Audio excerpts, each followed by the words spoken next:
Something new, it's time to stop. Sorry, I was thinking about Yu Yu Hakusho. Oh, wow. Oh, it's a different anime altogether. Yeah, I was, Chat, I missed you. I gotta be honest. Holy crap. Oh, I don't even know what to say. I haven't streamed in a week. I'm off my game. Also off my bra. I took that off like first thing. As soon as right before I went live, I was like, hey, it's too hot. You know, it says it's like 70 something outside, but I'm like, it's like a waterfall just cascading off of my shoulder blades and other parts of my body. Sorry if that painted too much of a mental image, but also at the same time, you're welcome. If that painted too much of a mental image. Yeah, just a cascade of perspiration. And you know, it's natural, okay? Alright? Did I get hurt? No, I did not get hurt. Well, I have gotten hurt in the past week while I've been working. Yeah, I have like burns and cuts and stuff. It's like natural. It's wounds on my kneecaps from when I'm on my knees. Yeah, you get your jokes in, alright? Alright, get it out of the way, because what I mean by on my knees is like, well, I'm stalking. Not like S-T-A-L-K, but like S-T-O-C-K. I'm not. This isn't helping.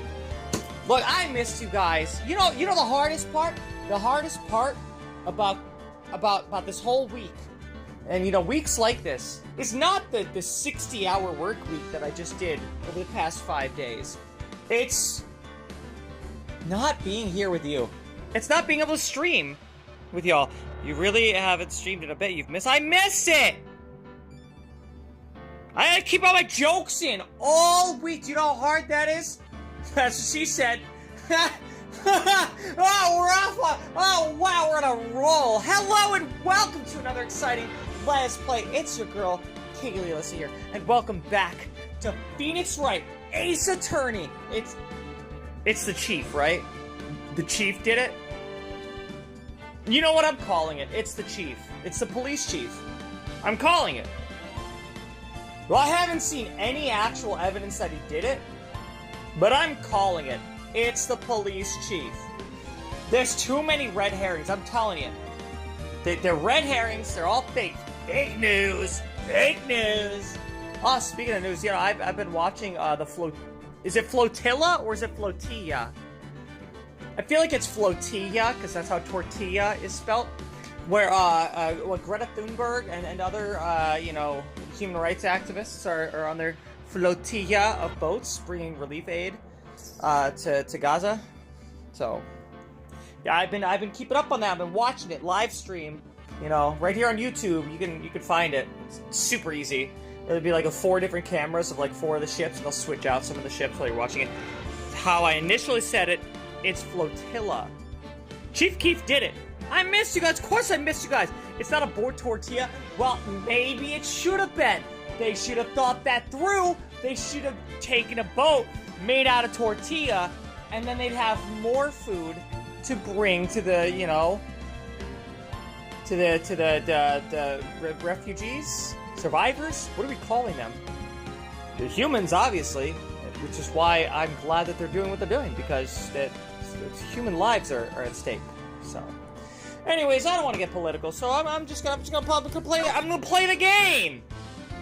Speaking of playing games, you know what? You know what I was thinking about just before the stream? Should I just play Final Fantasy Tactics? Cause like I want to. I miss the music. I miss the imagery. I miss the art style. I gotta say, I never beat it without cheats. I used cheats because I had a Game Shark for my PS1, and I used it for that game specifically because it pissed me off, because it kept beating me, and I was like, you know what?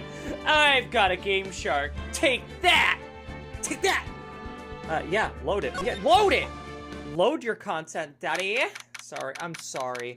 I had a few sips or two off of, so it's called Doughball. It's like this video is brought to you by Doughball. Cookie dough infused whiskey. No, it's not actually. I have to say that legally. I have to say it's not brought to you by Doughball Cookie Spiked Whiskey is what it says on the bottle. It's awesome. Cookie Spiked Whiskey. It's a cookie dough whiskey. It's a lot of fun. You know, we have fun at Hiii Alyssa. You know, Hiii Alyssa. That's what I call my partner. It's not. I don't know why I said that. The court will now reconvene for the trial of Miss Lana Sky. Anybody ever tell you you look kind of like Zex Marquise? You wouldn't happen to have one of those masquerade masks, would you? Ema didn't come back. Allow me to call the next witness to the stand. The officer in charge of guarding the evidence room on the day of the crime. Why is he drinking in court? That's so bad. No, immediately, you gotta throw that witness out. Why is that the first thing you're saying, Edgeworth? Witness, please state your name and occupation. No, you should be saying, witness, what are you drinking? Is that alcohol? Because it's a flask, so I have to assume it's a flask. Now, don't get me wrong. I understand. I just told you all that I have been drinking before my stream. I've taken maybe 2 or 3 Tipsy Attorney shots. That's fine. Brett Kavanaugh testified. Oh my god. Or, hear me out. Hear me out. Is that one of those polyjuice potion things? Is this not actually, you know, Marshall? I'm just saying. Okay, he's chugging it like it's one of those polyjuice potions like they did in the Goblet of Fire. You remember? You remember? There's the guy with the weird eyeball, but it wasn't actually him. Turns out it was the Doctor, you know, from Doctor Who. Which is crazy, because I thought those were 2 different fandoms. But I guess there's crossover, because, you know, nerds and British people. I don't know. Yeah, see? That could be the Doctor. No, that's not Marshall. We are Marshall. Oh my god, no, Sky, no, not you too. Alright. Me, partner. Oh, I'm just a man, same as you, wandering the trails of civilization. Alright. Occasionally helping the elderly cross intersections when needed. Yes, we get it. Oh, I know! You're a patrolman! He's drinking so much! As for my name, if you listen hard enough, you can hear the howling wind calling it out. Alright. No, that's not true. Maybe if I put on Paw Patrol, I could hear the TV calling it out. But I don't think I could ever hear the wind calling out Marshall randomly. Okay? Just... And Matthew McConaughey was in that movie. Yeah. Well, to be exact, it's Jake Marshall, Your Honor. Jake Marshall?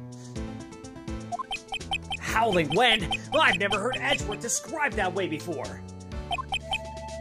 No, Mr. Marshall. I thought he was, like, speaking metaphorically. He was calling Edgeworth a howling wind? Well, that's crazy. Them's fighting words. Now, Marshall, let me ask you something. You were in charge of guarding the evidence room on the day the crime took place. Is this correct? According to the papers, partner. You know my favorite part about papers? I keep getting older and no, that doesn't work there. It's not as funny. What do you mean? Well, it's a reference to Dazed and Confused, which was another role of mine. No, I mean about the papers. Oh, a desperado's soul is as boundless as the desert sands. No paper can sum it up. Alright. Maybe it's best we get on with this quickly. Please share with us your testimony of the day of the crime. In plain old English. You know, if it wasn't gonna be Matthew McConaughey, it might have been like a John Wayne, you know? But I think Matthew McConaughey stands out more. It's easier to get into that character because all I have to do, like, you know, sometimes you need to, like, use, like, a catchphrase to get the voice just right, you know? Instead of, where like, some characters it's easy to just start speaking like, I can just bring up Phoenix Wright like it's nothing, take that! But then there's characters like Marshall, Jake Marshall, where I have to, alright, now I'm ready to do Jake Marshall's voice. You know, I gotta, like, help myself find the voice through a quote. Does that make sense? I hope that makes sense. Anyways, he's more like Clint Eastwood to me. Oh, yeah, he is kind of giving Clint Eastwood. But I just don't think Clint Eastwood's gonna stand out enough. You know? And I don't think that's even a good Clint Eastwood. It's just kind of, it's just a deep, scratchy, kind of barely there voice. Like, it's breathy, but scratchy, and I just don't think it stands out enough. I think Matthew McConaughey definitely stands out, and this guy's kind of a goofball, like Matthew McConaughey. Also, he looks like he smells, which Matthew McConaughey does. I hear from a lot of people he doesn't wear deodorant or bathe as often as a human should, so it's very pungent. Just working with it. I should stop talking or I'm gonna get sued. Alright, my job was to keep a wary eye on that bone orchard. Bone orchard? Bone orchard? Bone orchard? Bone orchard? Is bone orchard? Is that like a dude ranch? Anyways. They said I was supposed to make rounds 3 times a day, but that ain't my style. What do you mean? What do you mean? What do you mean they told you exactly what your job was and you just, it's not your style? What the fuck do you mean? Besides, the room's protected by 2 security systems anyway. Yeah, 3 if you count the fucking guard! Oh my god. Oh my god, the sheer incompetency. So I can just have his badge, right? I can just have his badge. If I remember right, I was at a street side saloon at the time it went to street side saloon. You have a saloon in your freaking office. All those bottles all over the place. You don't need to go to a bar. The guard station is a bar. Plus, you got your personal flask. Why? What do you mean you were at a street side saloon when you were on the clock when your job that you were being paid to do was to guard the evidence room and make 3 rounds daily walking in and out of there? That's so easy. You just sit there. And then you walk inside. You walk back out. It's 1 corner. So small. And you do that 2 more times and you're done for the day? Otherwise you just, I mean, I guess I'm assuming it would be beginning of your shift, middle of your shift, end of your shift. But what were you doing? What do you mean you were at a bar? I'm sorry, I'm getting angry. Sorry. It's very frustrating. I'm not frustrated, I'm disappointed. You know, I can't even say that I'm disappointed, because I didn't expect much from this guy. Look, he's been drinking on the job and shaving his fucking DNA all over the evidence all fucking day. Ever since we... Okay, you know what? I'm just gonna keep going. I'm just... Alright. I'm just an innocent traveling man. So if you're out of ammo, it's time I hit the trail. No, no, I haven't even started firing shots, okay? Listen. I can't say I particularly care for your attitude. I don't either. You're taking his badge, right? Like, he's not even a cop anymore at this point, right? Right? He admitted to drinking on the job. Not even guarding the one place he was supposed to guard. Crime scene is just carpeted with his beard hairs. It is! I'm gonna have to get a little... I'm gonna have to get a little tiny broom for this witness stand over here. I can't say I care for your beard, but you don't see me complaining. Alright, alright. Wait a minute. What do you mean by 2 security systems? I mean the security cameras and the ID card reader. I reckon even a cowpoke like you knows about those. He needs a Roomba that just follows him around. He really does. Yes, well, what about the fingerprint-activated locks on the evidence lockers? Fingerprint-activated locks? What kind of newfangled doohickeys are those? He's not being very helpful. He doesn't even know about them. Either that or he's playing dumb.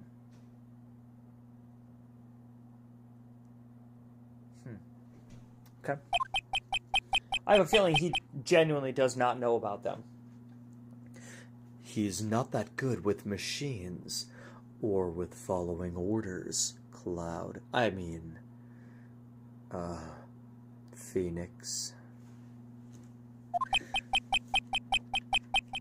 Everyone's got their weaknesses now, don't they, Mr. Prosecutor? Alright, alright.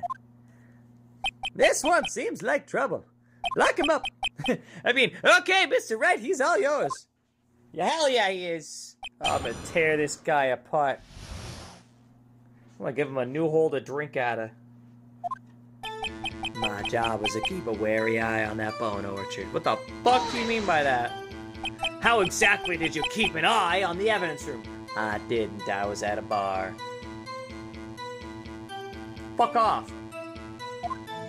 I just made sure nothing moved in the security camera monitor. That room's so still. Even time dies in there. I was just a caretaker who interred the recordings. You interred them? Videos of nothing aren't that useful. When the time would come, I'd erase the tape. If nothing unusual is recorded, tapes are to be erased every 6 hours. Each time I'd erase a tape, it felt like I was erasing a part of my life. This guy has a flair for the dramatic, but it isn't going to do him any good. So, in actuality, you don't physically enter the evidence room. They said I was supposed to make rounds 3 times a day, but that ain't my style. The fuck you mean that ain't your style? But you made your rounds on the day of the crime, right? Ain't you heard a word I said, partner?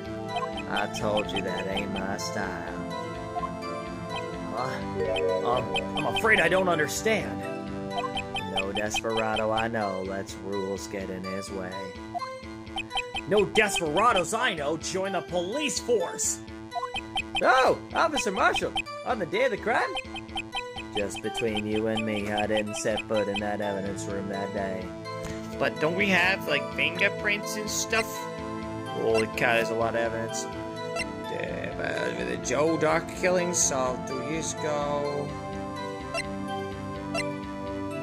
Print's been wiped. Piece is missing. I swear I had, like, evidence somewhere that had his prints on it, right? I sure could use a refresher. Either way. There was a rubber glove stuck in the victim's locker. Do you know anything about that? Sorry, partner, I can't say I do.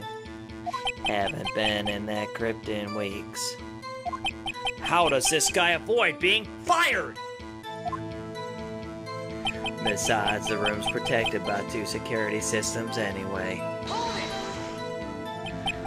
You used to be a detective, so you've used the evidence room in the past, correct?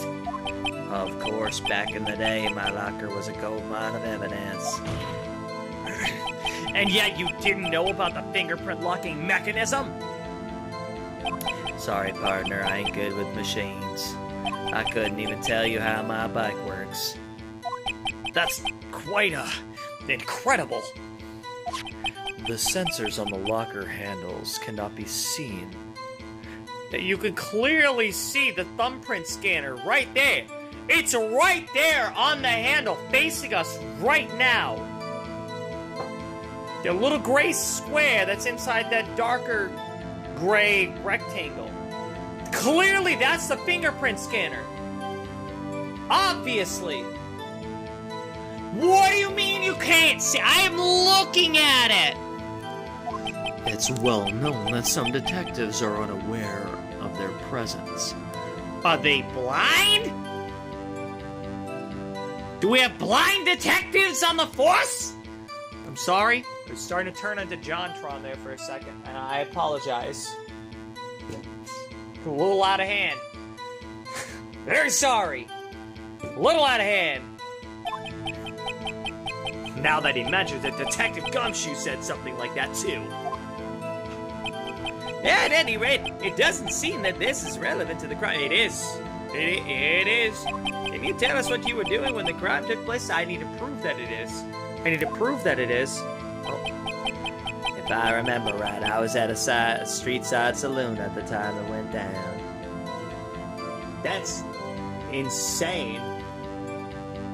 First off, what were you doing in a place like that? I was eating spaghetti.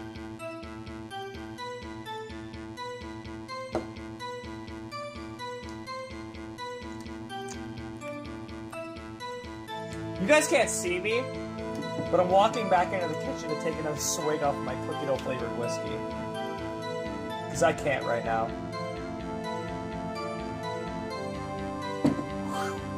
Wow. It's sweet, but it still has that burn.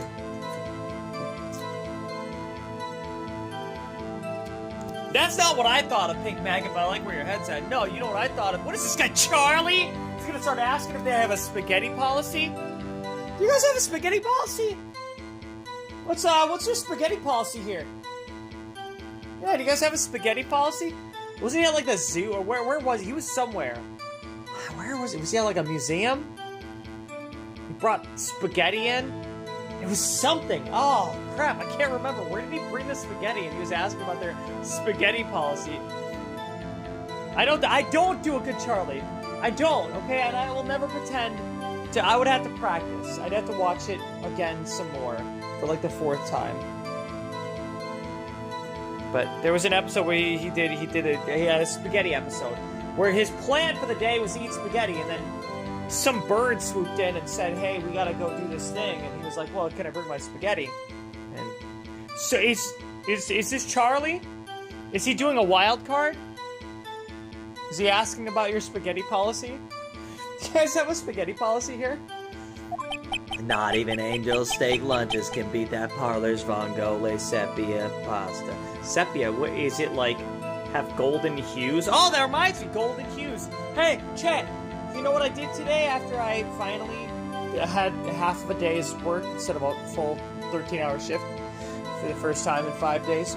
I went grocery shopping, and then I went to go buy a fish. I bought a fish. I bought a fish for my tank because my beta died a couple days ago, and that's sad, but I'm not as heartbroken as I would be if it was like my cat. Speaking of my cat likes to look at fish while I'm at work. The fish that are in the tank specifically, and she'll play tag and she'll like tap on the glass and stuff and like follow them around. And so I got another beta to replace the beta that died, and this one was like, it's like a bumblebee beta. That's what it's called. It's the style of coloring and the, you know, the fins are like veil tail, but the coloring is called like a bumblebee, which really that just means that it's got like a dark blue body and like it's like a golden kind of fins. It's very pretty. So I figured, you know, if it's a bumblebee, I should just call him Honey, because my cat is Sweetie. It's short for Sweet Tart Von Schweetz. But I just call her Sweetie, or my sweetheart. So I figured, you know, I got my Sweetie, and why not have a fish that's my Honey? It's Sweetie and Honey. They're like one of those like buddy cop duos from like the 70s. Sweetie and Honey, you know, like Starsky and Hutch or other duos. Do you mean to tell us you abandoned your police duties to eat some noodles? Take his badge. Take his badge. You know that's not why he was there. He's an alcoholic. Of course he was fucking drinking. As a fellow alcoholic, it takes one to know one, okay? Not all desperados eat tacos, partner. Alright, alright. Well, that's not what I meant. My favorite part about spaghetti, I keep getting older and it stays the same age. Alright, alright. That's not true. It'll get moldy. It will. It'll get moldy.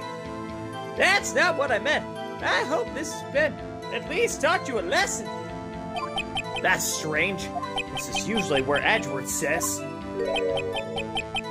Did you not want to race this year? Wait. Did you not want to race this year?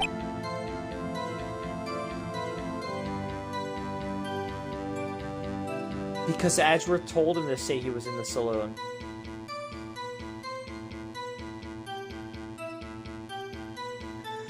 Edgeworth is going to let that slide.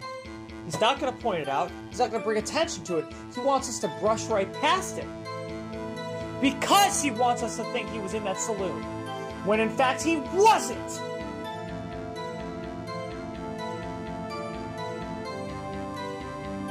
Yeah. I'm calling it. He wasn't in a saloon. Just an innocent traveling man. So if you're out of ammo, it's time I hit the trail. Out of ammo, Officer Marshall. That's right, partner. Or as you call it, evidence. If you plan to pin me to this crime, you'd better draw. Otherwise, you're just wasting my time. My steel horse is waiting to carry me back west into the sunset. Alright, alright. One thing seems clear. Despite being responsible for guarding the evidence room, the witness doesn't appear to have seen anything. Because he wasn't there. Is what he's claiming. I don't know. I think maybe, perhaps he might be lying about that. Texans don't take orders from anyone. Everyone knows that. Yeah, how do you have a job at all? Like not just like as a policeman, but like in general, how are you employable? Apparently your superiors don't. Okay, I have a trump card up my sleeve, so I best keep my cool. Before I use it though, I better up the ante. Alright, just keep a wary eye on that bone orchard. What's his job anyway? So point in pressing that. He said I was supposed to make rounds 3 times a day, but that ain't my style.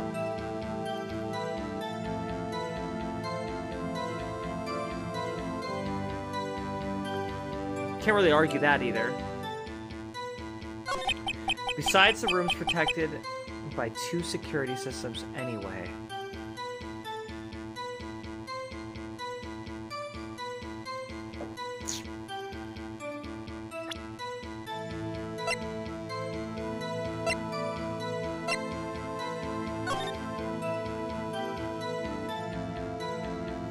Because that's it, right? Like, that's the thumbprint is right there.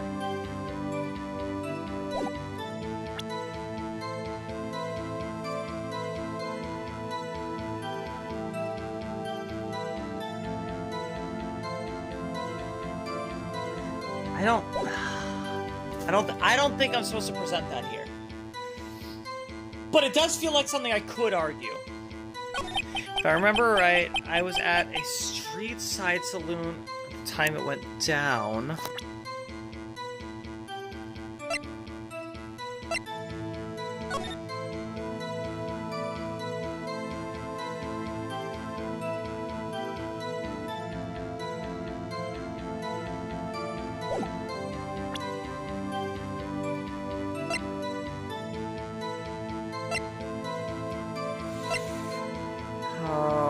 Okay, hold on. What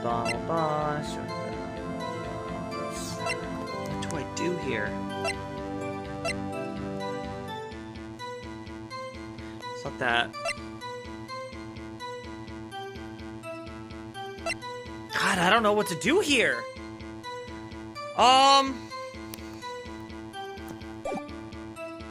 This feels like the point where I'm supposed to present something.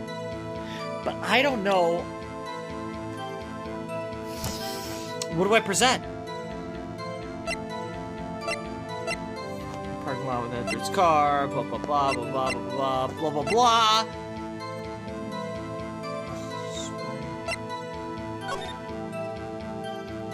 Who's the Sevens? That's the thing, like, if I can prove that that's him... If it is Marshall? I don't think it is. I do think that whoever that is... That's gonna be whodunit. 420. Swag. Crap, what do I do? This is tough. This is tough.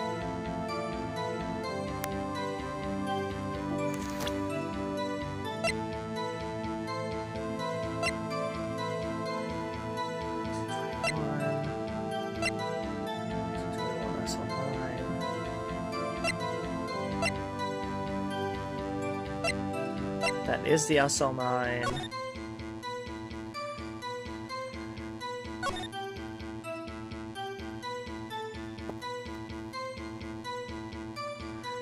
I never actually looked at this, did I?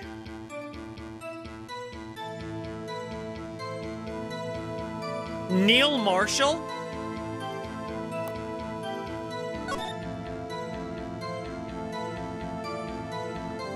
Lana Sky and Ema Sky.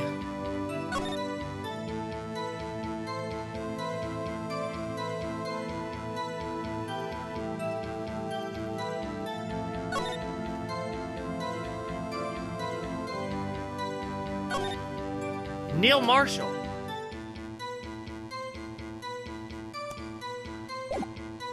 Is that his brother?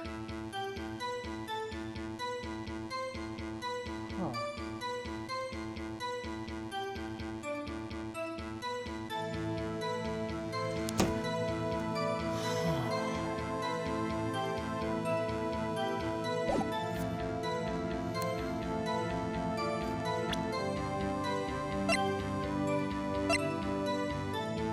He's lying about his name.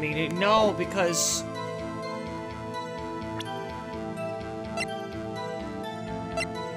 Whoops.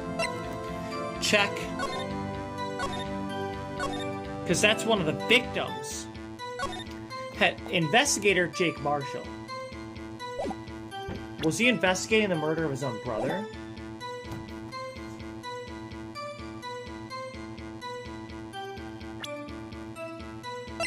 Wait a second. Joe Dark. Edward Jones, Edith Kirby, Jeff Bates, Jason Knight, Rachel Moss.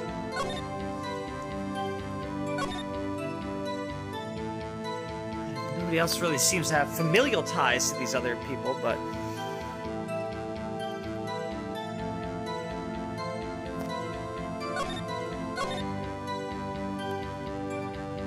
Shows fingerprints, maybe? Where do I have his fingerprints? I don't know where his fingerprints are. Is this...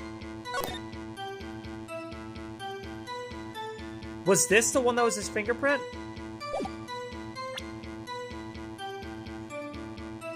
The print had been wiped?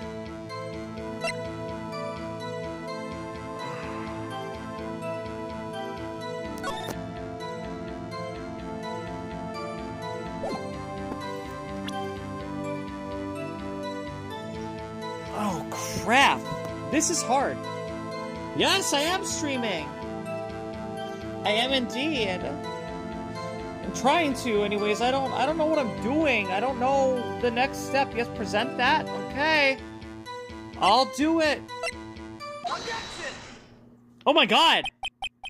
Officer Marshall, doesn't it strike you as odd? Oh. That is, you being called in to testify like this? After all. Thank you, Larkenshire. It literally says Marshall's fingerprints. No, you're right. I just wasn't sure. I'm like, oh, Marshall's fingerprints. After all, you weren't in the security room at the time of the crime. And yet you dragged me down here. Explain yourself, partner. It's quite simple. You left a very large trail behind at the scene. Or to be exact, a handprint. Listen real good, partner. Like I said, I'm the caretaker of that crypt. I pay my respects, that is. Make my rounds about once a month. It's only natural my fingerprints would be in there. Why would you go in once a month if you're not going to go in 3 times a day like you're supposed to? Like, what's the point? Going in once a month, like, just don't go in at all. Wow. I only wish it were, officer. But you see, your fingerprints were covered in blood. It wouldn't have shown up with the luminol if it wasn't. Witness, what's the meaning of this? Your blood-stained fingerprints were at the crime scene? The blood was wiped away, however. A luminol test clearly revealed this. Well, Officer Marshall? It seems to me there ain't a person in this room with a head on his shoulders. All right, all right. I take it you have an explanation then, Officer Marshall. About the blood-stained fingerprints? Very well. You may begin your testimony about your fingerprints. Found at the scene of the crime. Okay, all right. Here we go.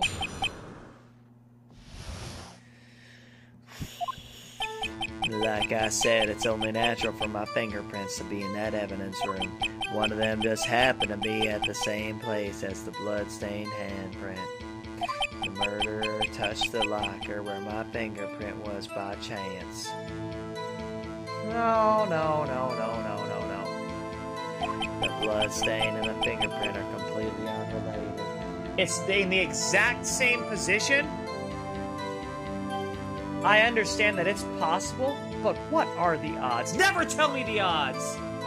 Sorry. It's Star Wars flashbacks. Or didn't you know the murderer was wearing gloves? See, I had nothing to do with it.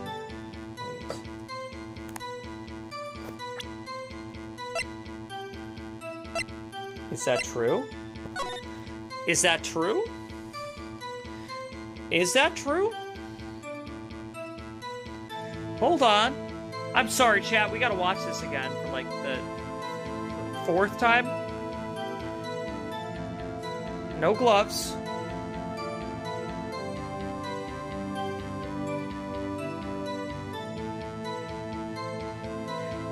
Of course, he was opening that. He had to.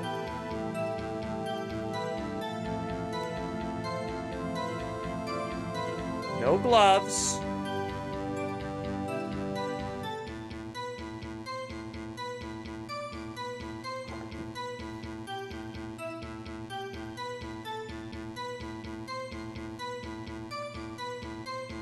Okay.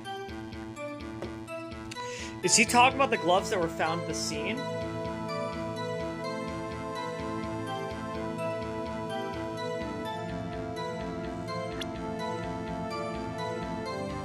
Oh my god. My cat is ravenous. Are you biting me? Sorry. See, I had nothing to do with it.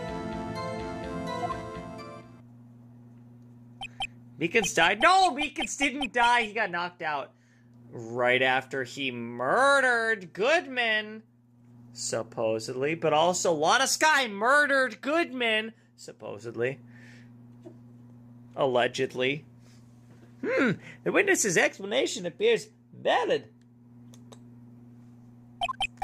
Hey. Do you want to talk to Chet? Hey. Hey. Sweetie. No, she doesn't want to talk. She's like right on the table in front of me though. And biting me while I'm streaming. Sorry. Oh, pet. Yeah, there's a cat. If you put everyone in jail, the real killer will never walk free.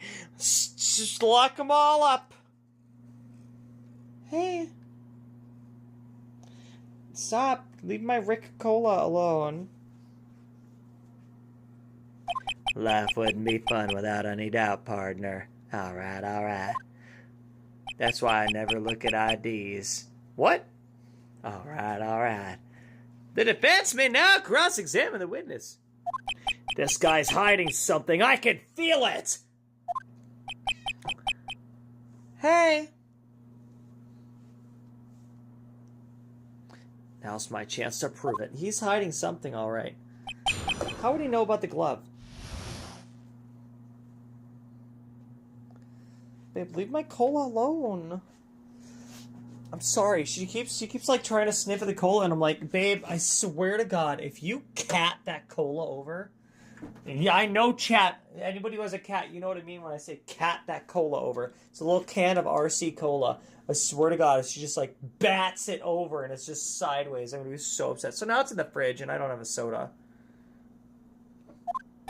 Like I said, it's only natural for my fingerprints to be in that evidence room. Is it? Is it natural?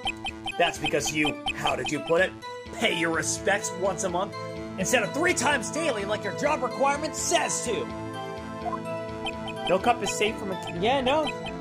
Usually she's good, but like she keeps going over like she's curious. It's because she's used to me drinking Sin-Kissed. Why are you biting my forearm? I'm trying to pet you. Hi. Oh, she's eating my thumb. Okay. Yeah, that's right. That and one more thing, that locker happens to be mine. What? What do you mean? I mean what I said. That one right there. That's the locker I used when I was a detective. The locker I still use. All that's in there now, though, is a heap of broken dreams. I see. So wait a second. Hold on. The timeline doesn't fit here.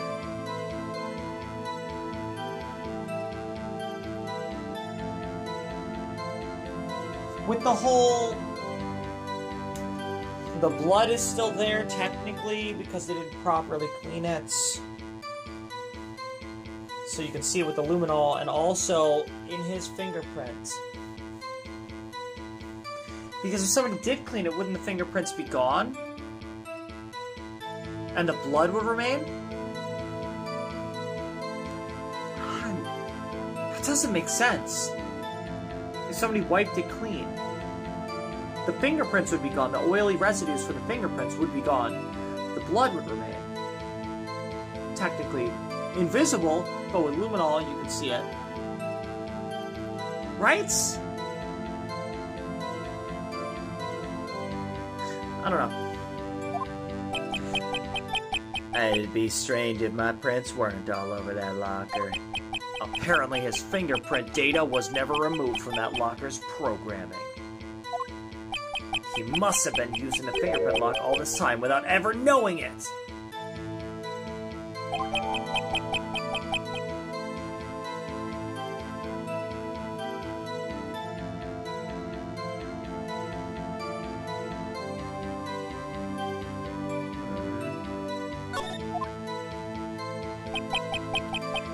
One of them just happened to be at the same place as the bloodstained handprint. That doesn't make sense.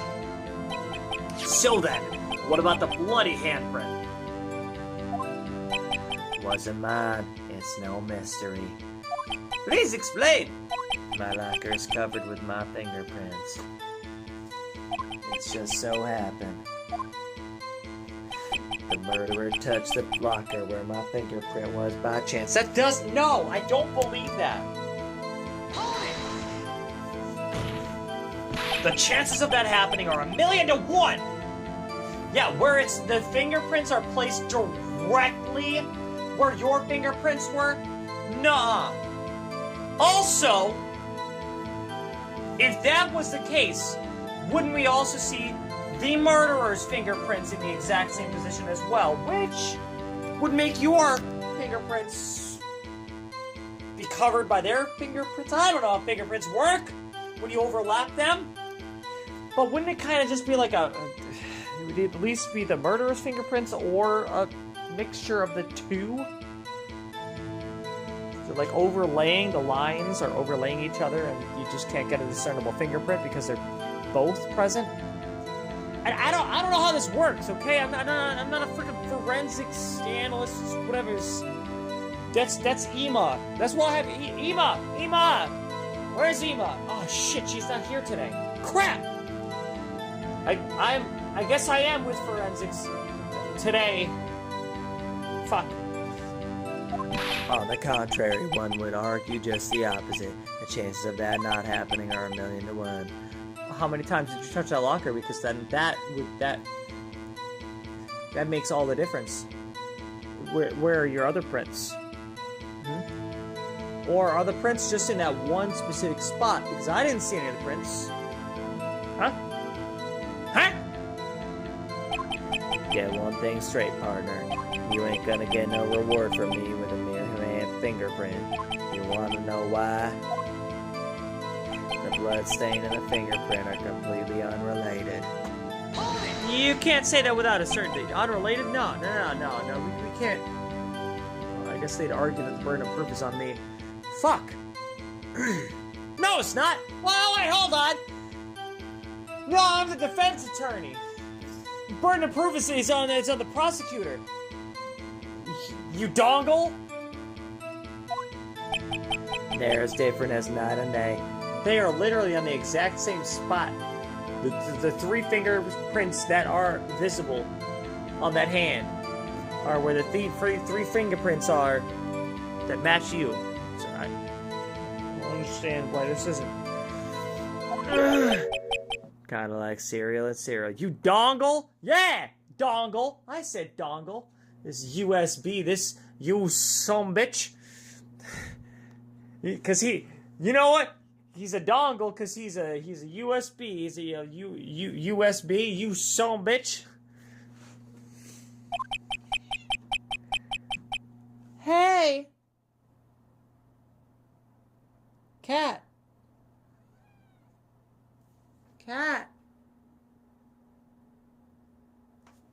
Sorry, she was meowing at me. Sweetie. No, she's done. She could tell she's smart. She's like, you're trying to bring attention to me and put me on your stream. Don't use me for clickbait.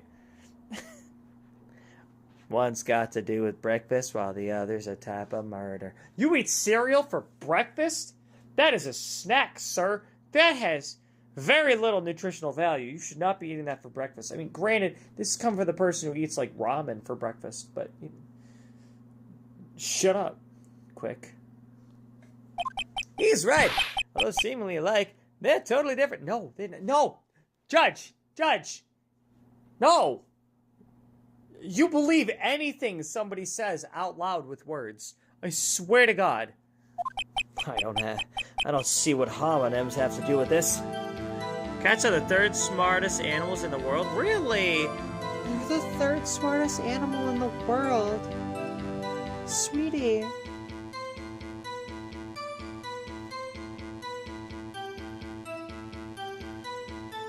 Oh, yeah, you're just feeling needy. Because I've been gone all week. I've been working 13-hour shifts all week every day. Yeah.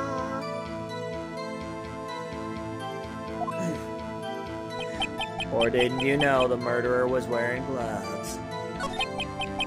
2 is dolphins, 1 is humans. Yeah, no, that's fair. Yeah.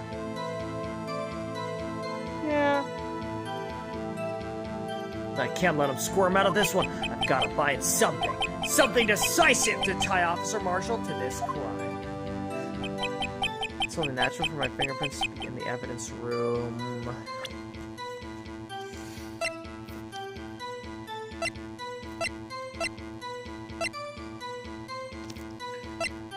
Wait.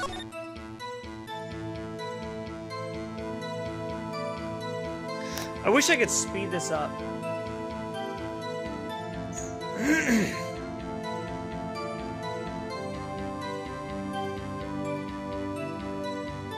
So the victim walks in. You know what? It's not going to show the fingerprints, is it? On the actual lockers.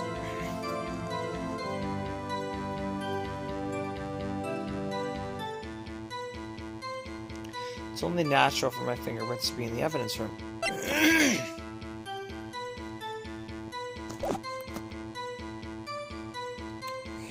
Next, one of them just happened to be at the same place as the bloodstained handprint. That's just not possible. Because where... Check.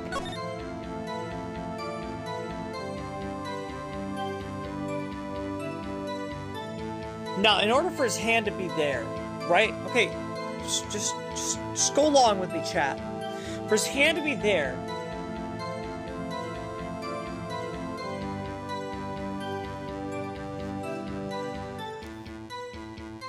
and that's not like a full palm, right? That's only the last 3 digits of his right hand. Or is that the thumb that we're seeing? It's the thumb, the index finger, and the middle finger of his left hand. Is that what it is? But without pressing down the pinky and the ring?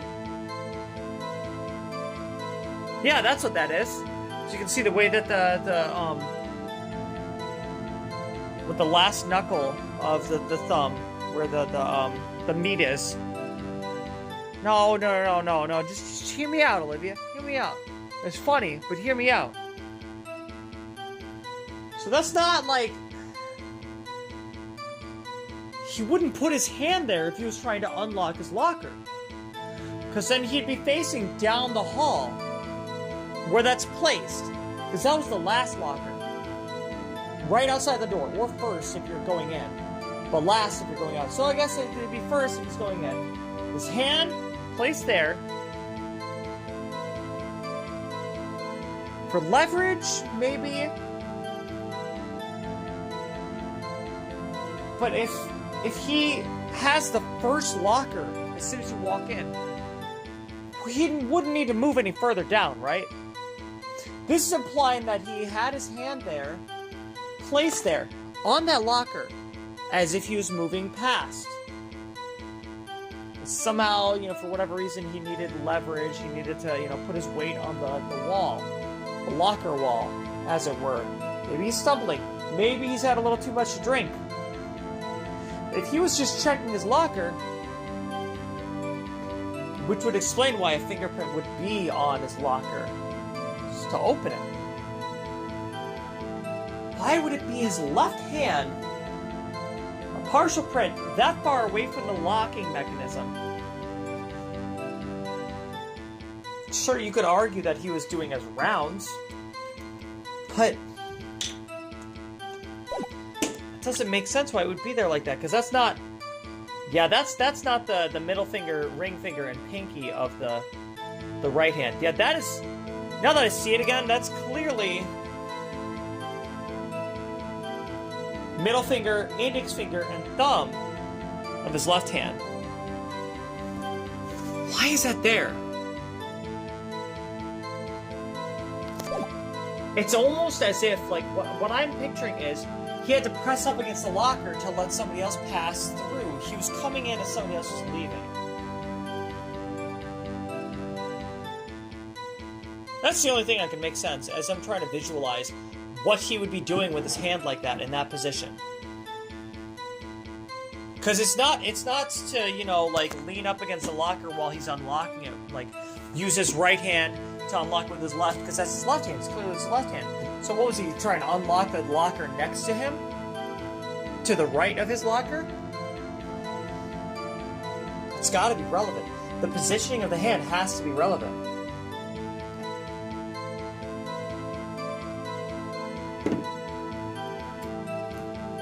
That's just not likely.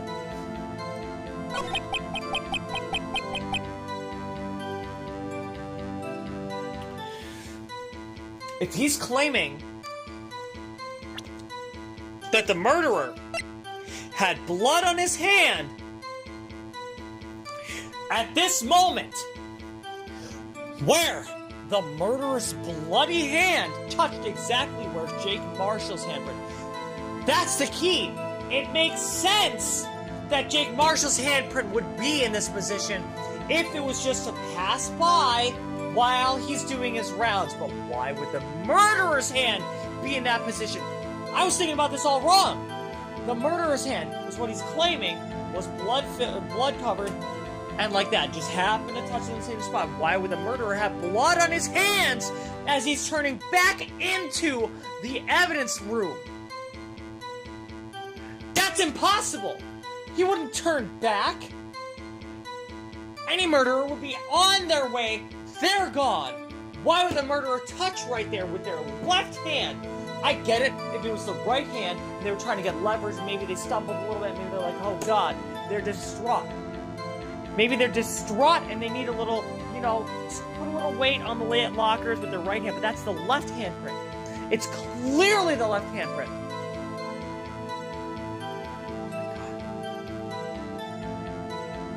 Do I present it here? It's gotta be, because otherwise, I don't think anything else would work. Unless...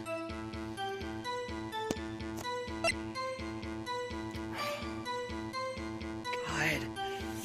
Oh, I only have like 4 shots at this. If I get it wrong, it's like it's like a quarter of my health bar. It's like a fifth of my health bar. But like, oh my god.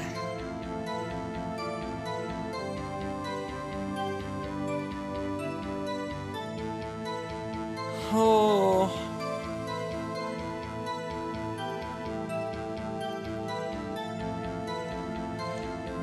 Hold on. Alright, well, what's the other one? The bloodstain and the fingerprints are completely unrelated. Sorry, what did you say? No, just keep pressing for now. Well, I've been pressing. I already pressed all of them. What did you know? The murderer was wearing gloves. No, you know what? This might be the key right here.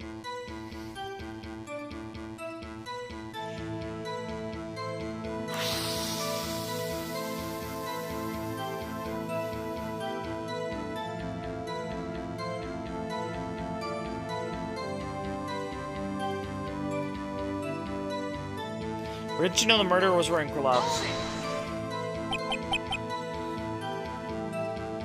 How do you know that? I may be a loner, but I still do my job.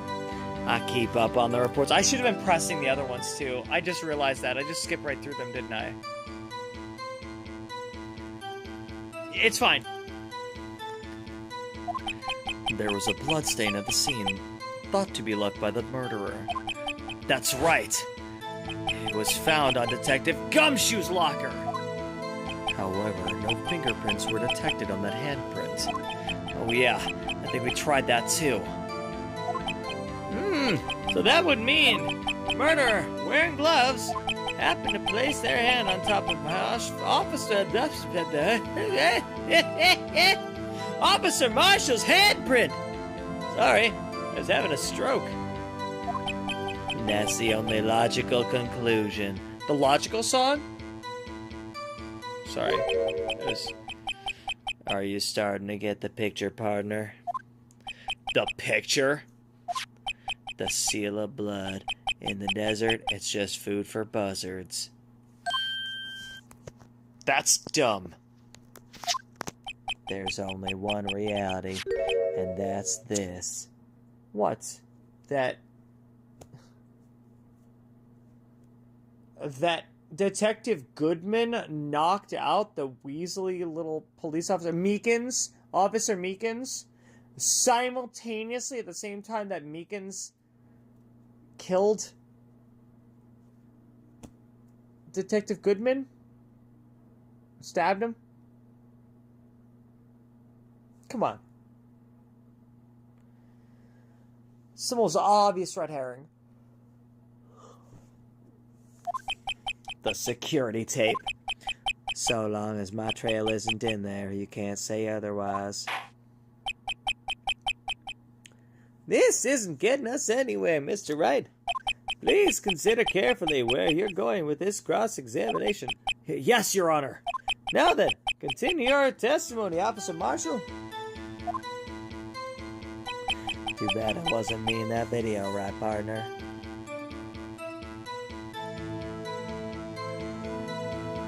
But what if it was?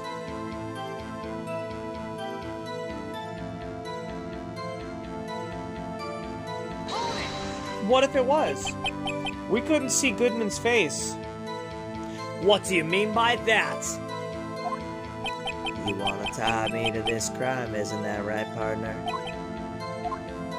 If so, that video is the only direct evidence you have.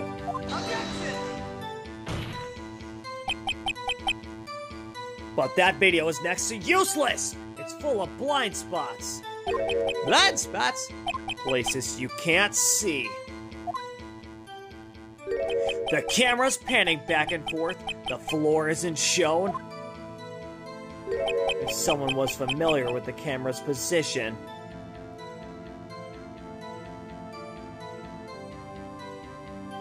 There's no handprint there. They could leave the room without being caught on tape.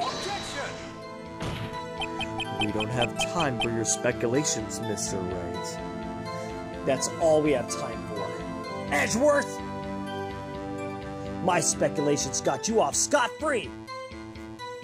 Otherwise, you would have had to pay for Scott. Well, Mr. Wright, you can show us evidence in this video that indicates Officer Marshall was present. Please do so.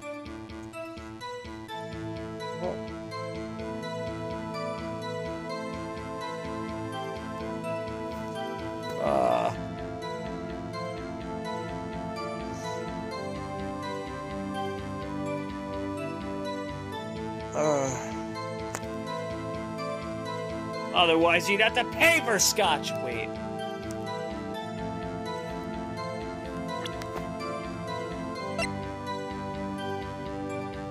Wait.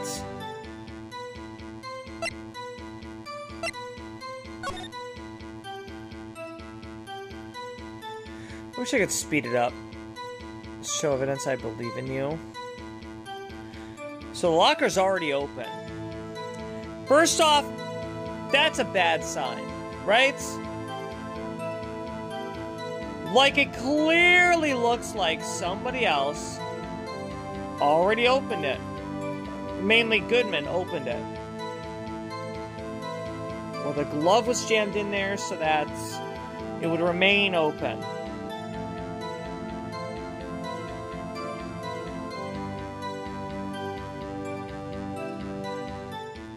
So you never see his face at any point. Thanks to the frickin' blue badger here. That's why I'm thinking, like, what if it's not him? What if it's not even Goodman? Even if his blood was found here. This blood, could the killer also keep wearing it? Oh. Whoa! Whoa! Whoa! Hold on! His locker! There's an item there! That's the thing that was hanging out of the locker! Yeah, when we went in there! It wasn't there before, it is there now! Okay, hold on! Hold on! I got the evidence! Very well. So it would have been during the blind spot. He opened it up, he put something in there, he did fully stuff in there. That's the evidence! That's the evidence! Allow me to point out your mistake, Officer Marshall! Tread carefully, Mr. Wright, or you might wind up being the one making the mistake. No, I'm not making a mistake. I'm making a Mr. Steak. A Mr. Steak just for Marshall. Because that's his favorite food. Not spaghetti. Now then, let's have another look at the video. Show us this incriminating evidence of the witness, Officer Jake Marshall. Okay.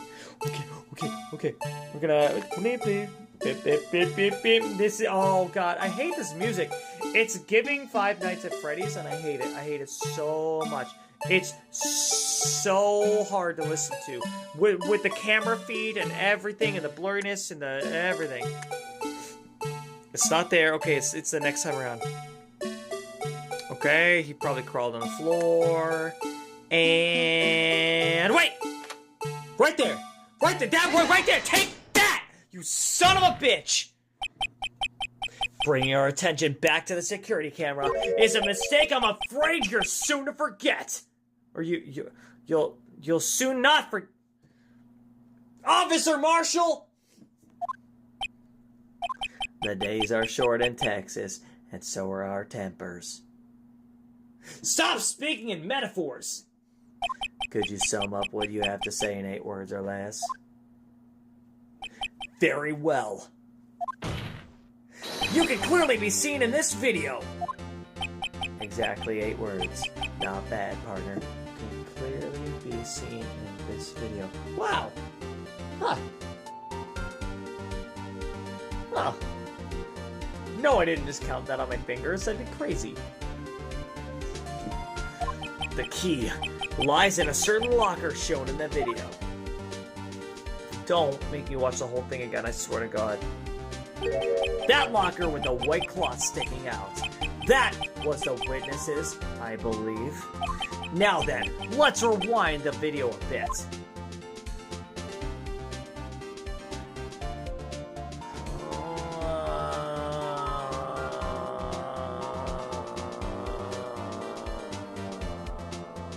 Why is so slow?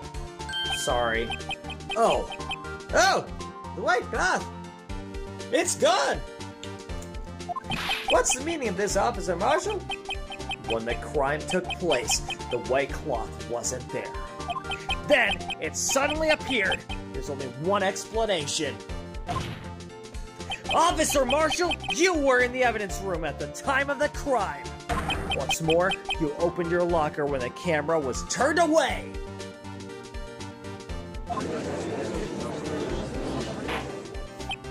Order! Order! It was the hold your horses. Sorry, partner, but you got the wrong man. Huh? So what if my locker was open? That doesn't mean I'm the one who opened it. The murderer needed to hide something, so he opened a locker and stuck it in. This is the only case in the series to have a video. Oh, thank God, because that's kind of annoying. But also really helpful and relevant to solving the case.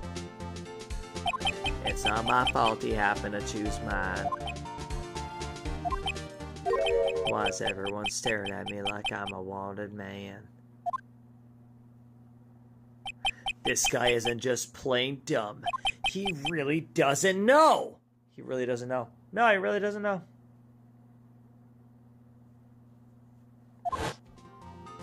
I hate to rain on your parade, but you're the only person who can open that particular locker. Oh yeah? I call your bluff. You say I opened that locker and I'll prove it. It's very simple. A fingerprint sensor. We talked about this earlier today. The lockers can only be opened by the detectives they belong to. What kind of crazy talk is this? Well, Detective Gumshoe did mention something about this. Well, in any case, the locks aren't that obvious. There are even some people on the force that don't know about the fingerprint locks. So, Sheriff, what do you have to say in 8 words or less? Is he just eating jerky? I only got one word for you, partner. No! Kind of turned into like Dale Gribble there for a second. No! I only have one word for you, partner. I did not do this. Hank, you gotta help me out. Order! Order! Order! Witness, explain yourself. If this is a joke, it's the worst I've ever heard. I assure you, this is no joke, Officer Marshall. Now then, please tell us what you were doing in the evidence room at the time of the crime. Olay! Please answer the question. What is he now, a bullfighter? That's all right, Officer Marshall. I believe we could figure the rest out from here. We can? Have a look at these floor plans. There's no place for someone to hide in the evidence room. Yet Officer Meekins didn't see Officer Marshall. If that's so, then where was the witness? It seems Mr. Wright has an answer. That's right, the only possible conclusion. Well then, let's hear it.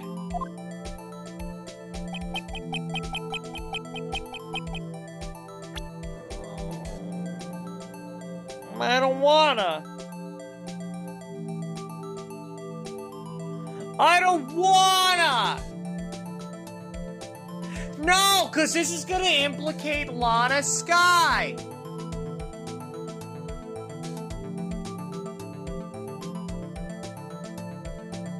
I don't wanna.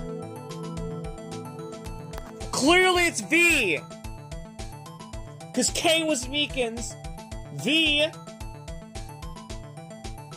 Meekins we see on the floor, crumpled in a heap at the end of the video, but we never see what happens to the victim. Because he crawled away under the sight of the camera, and then ended up putting something in the locker before leaving the evidence room. Damn it.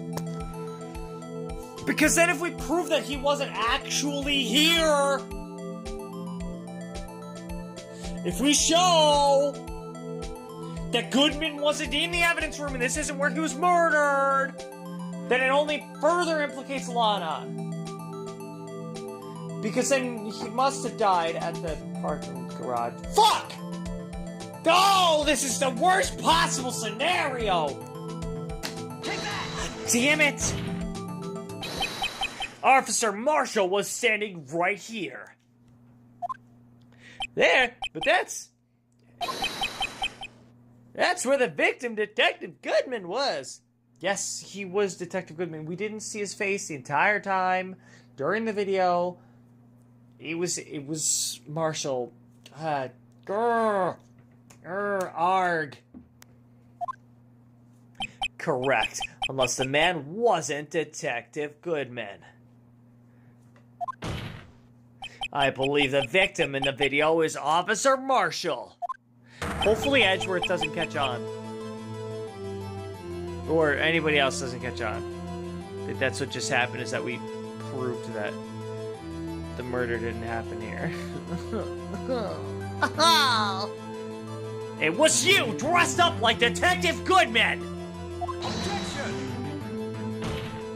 But that's preposterous. Officer Meekins witnessed the detective at the crime scene. Once he saw the man's face, he'd know for sure. May I point out, though, that Officer Meekins did not know Detective Goodman. He also testified about the man's reaction when confronted. When I entered the evidence room, I asked him to show his card, sir. Yes, and how did Detective Goodman respond? He suddenly pulled a knife on me! Detective Goodman would have shown his card. Something about the officer's story puzzled me. If the man had his ID card, why didn't he just show it? Yes, he would have needed it to enter the evidence room, so he must have been carrying it. The answer is simple. He couldn't show it. And I said this a long time ago, that Goodman lost his ID. Goodman lost his ID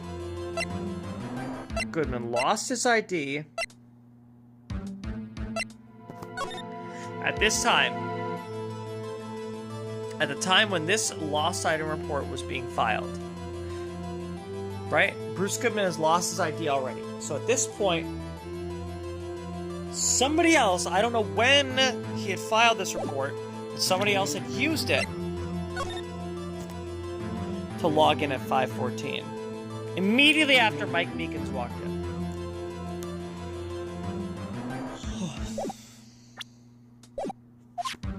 As you can see, Detective Goodman's picture is on his ID card.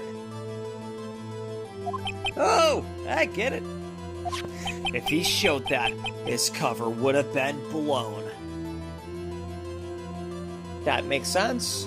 Why he wasn't able to show his card, even though he's always got the card, sure. But all he has is the outfit to look like Goodman. No, I get it. I see. I'm picking up what you're putting down. Or should I say what I'm putting down? Officer Meekins would have realized the man wasn't Detective Goodman. Do you have anything to say to this, Officer Marshall? Where'd the jerky come from? You've got quite an imagination, partner. We got a term for that. It's called circumstantial evidence. Circumstantial evidence? He's still denying it.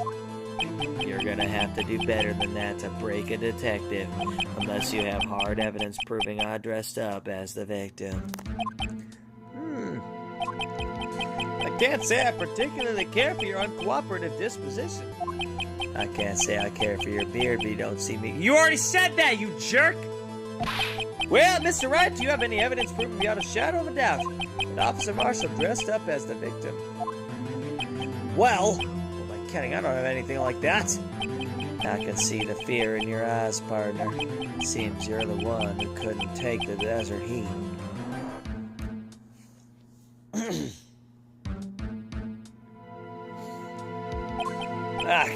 This can't be happening. It's so obvious he's the one. What can I do?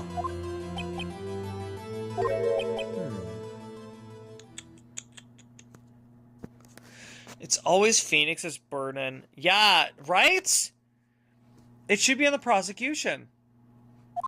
It looks like your lack of experience has finally been exposed. I'll pass on to you what someone told me when I was just starting out. When you've run into a wall with no place to go, return to the basics, Phoenix. The basics? For me, that would be what Mia used to tell me. Phoenix, try thinking outside the box. I shouldn't look for proof that Officer Marshall was in disguise, but rather I should look for evidence that came out about because he was in disguise. Why do you think this locker was opened in the first place? What do you mean? There's no reason for Officer Marshall to open his locker at the time of the crime. Yet he did, despite the chance it might be discovered later, as it has been. Which means he didn't originally plan to open his locker. According to the defense's argument, Officer Jake Marshall dressed up as Detective Goodman at the time of the crime. Then, after the crime was committed, he opened his own locker for some unknown reason.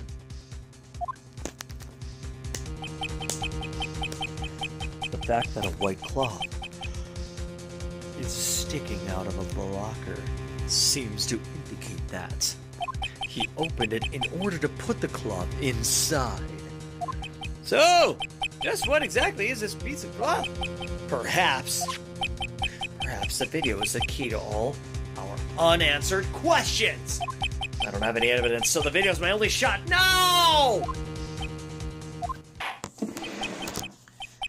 Very well. Let's take another look at the security tape. God damn it. Okay.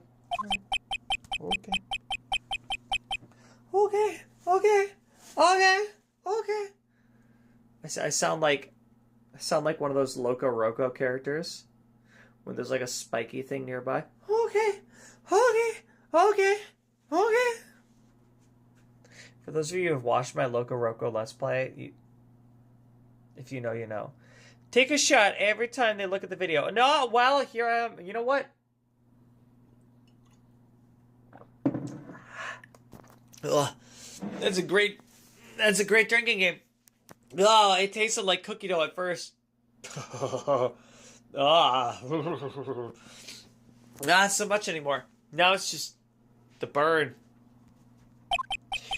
Please show us why the witness. Oh, well, thanks. That wasn't too fast. It'd be crazy if it was too fast. Okay. Let's see any white cloth. Hell yeah! Hell yeah! Hell yeah! All right. Well.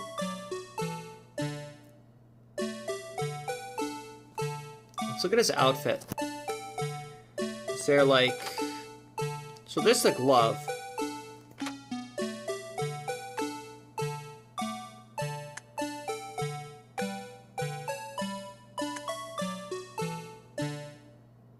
He brings out a knife like right away.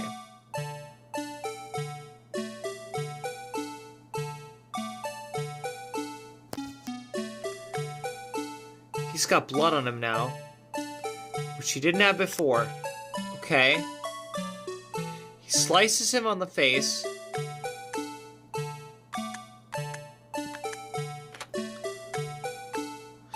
And then you see he's got blood on his shoulder there.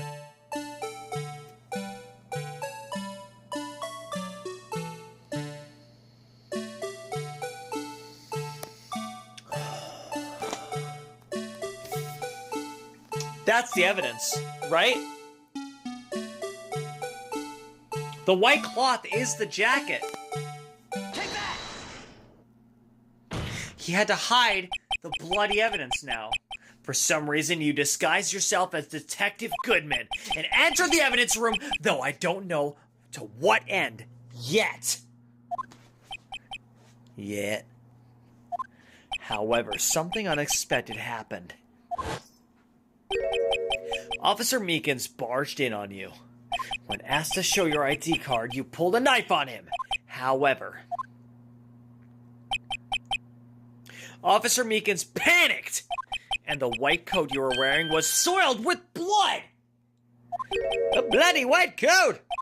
You couldn't just walk out like that. So you hid the coat in your locker. Not bad, partner.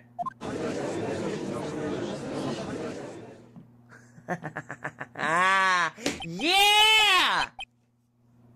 Now then, Officer Marshall, are you ready to tell us the truth? Looks like I Fuck, I've had a little bit too much from my flask.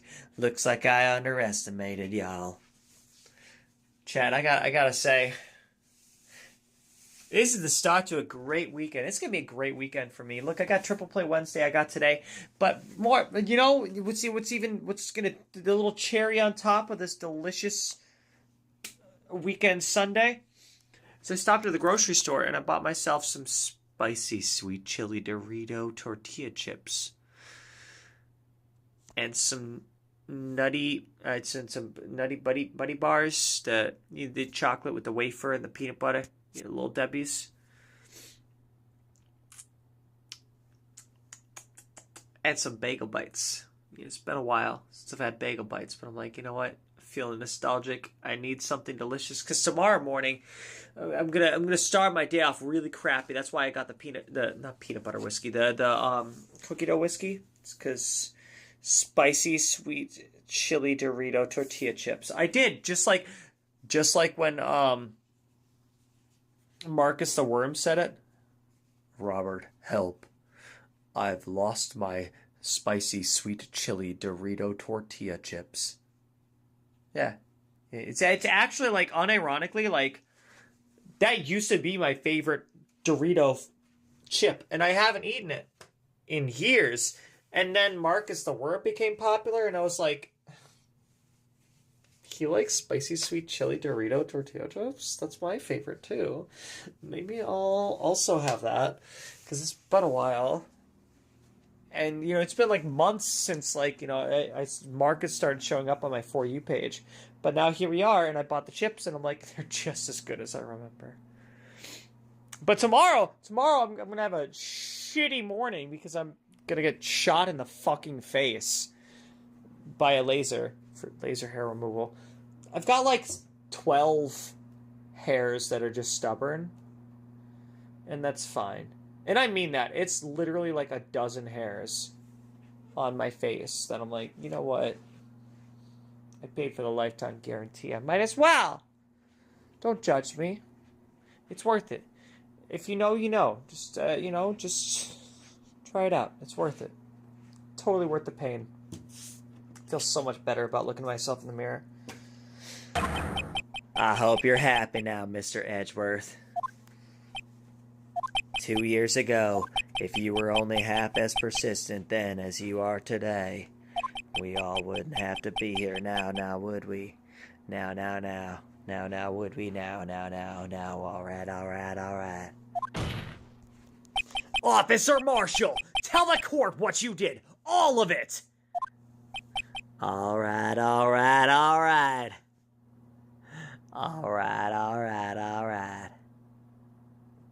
It seems the time has come. Oh, I love it. Let's go! I had to do it that day. I couldn't just stand by and let it die.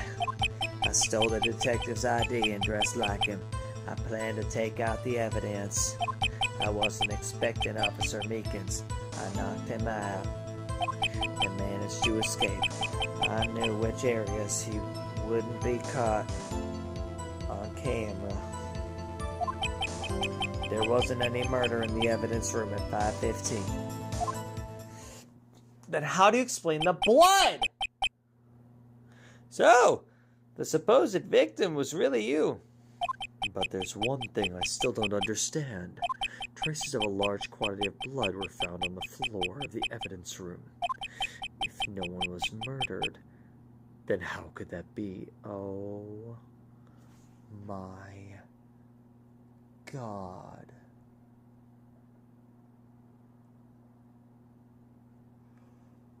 Oh my God. Oh my God. No. No.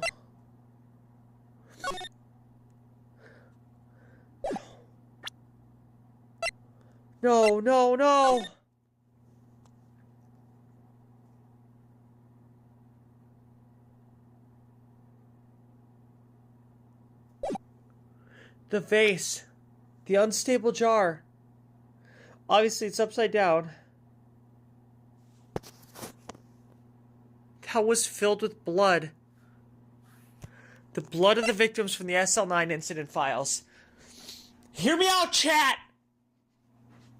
Because did they actually do a DNA test on the blood at the scene, or did they just assume, based on the video footage, that what they were seeing was the murder of Bruce Goodman? And so because of that, they didn't test the blood.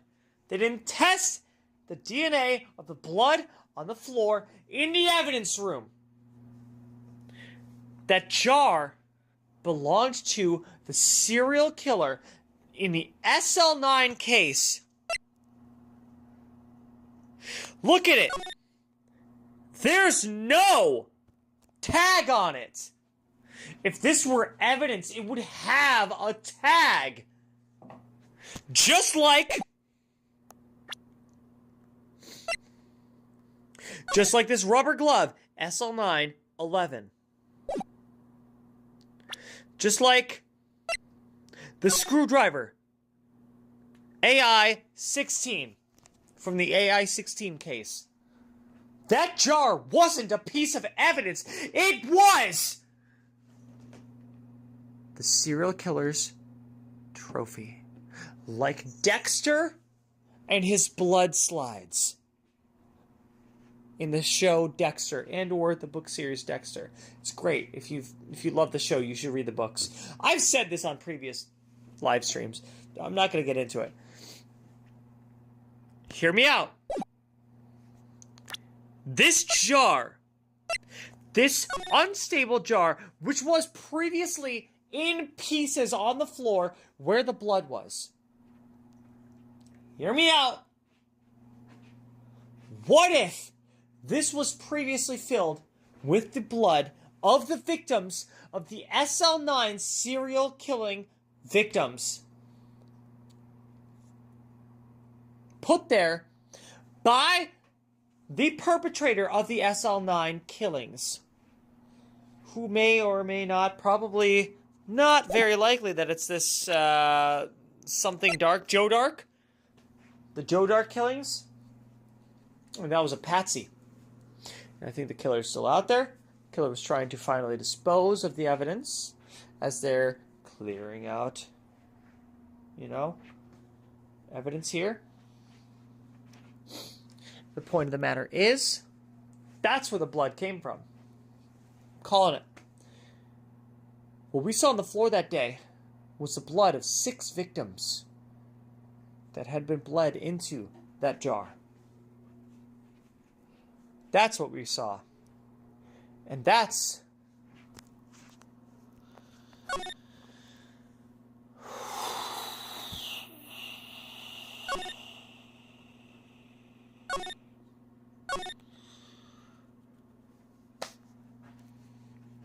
Head investigator Bruce Goodman. It would have been in... Oh, God. In Bruce Goodman's locker. It's the only place it makes sense because it was unlocked. It was in there. Is Bruce Goodman the serial killer? Head investigator Bruce Goodman. Was he the serial killer in this case? He, now dead,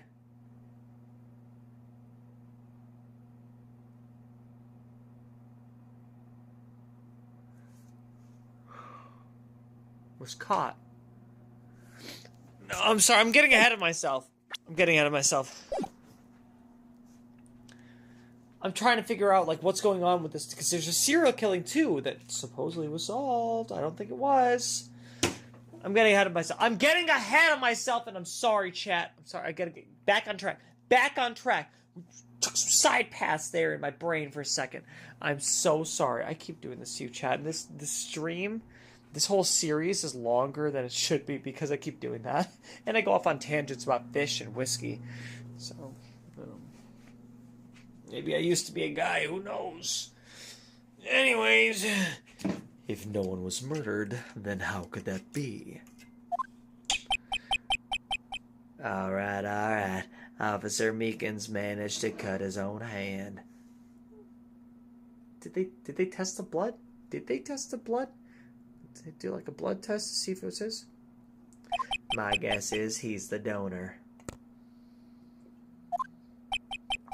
It was way too much blood for such a small donation. Yeah, no. That's like murder scene amount of blood. Or serial killer trophy amount of blood. Huh? You with me, chat? Yeah? Just saying. I'm just saying.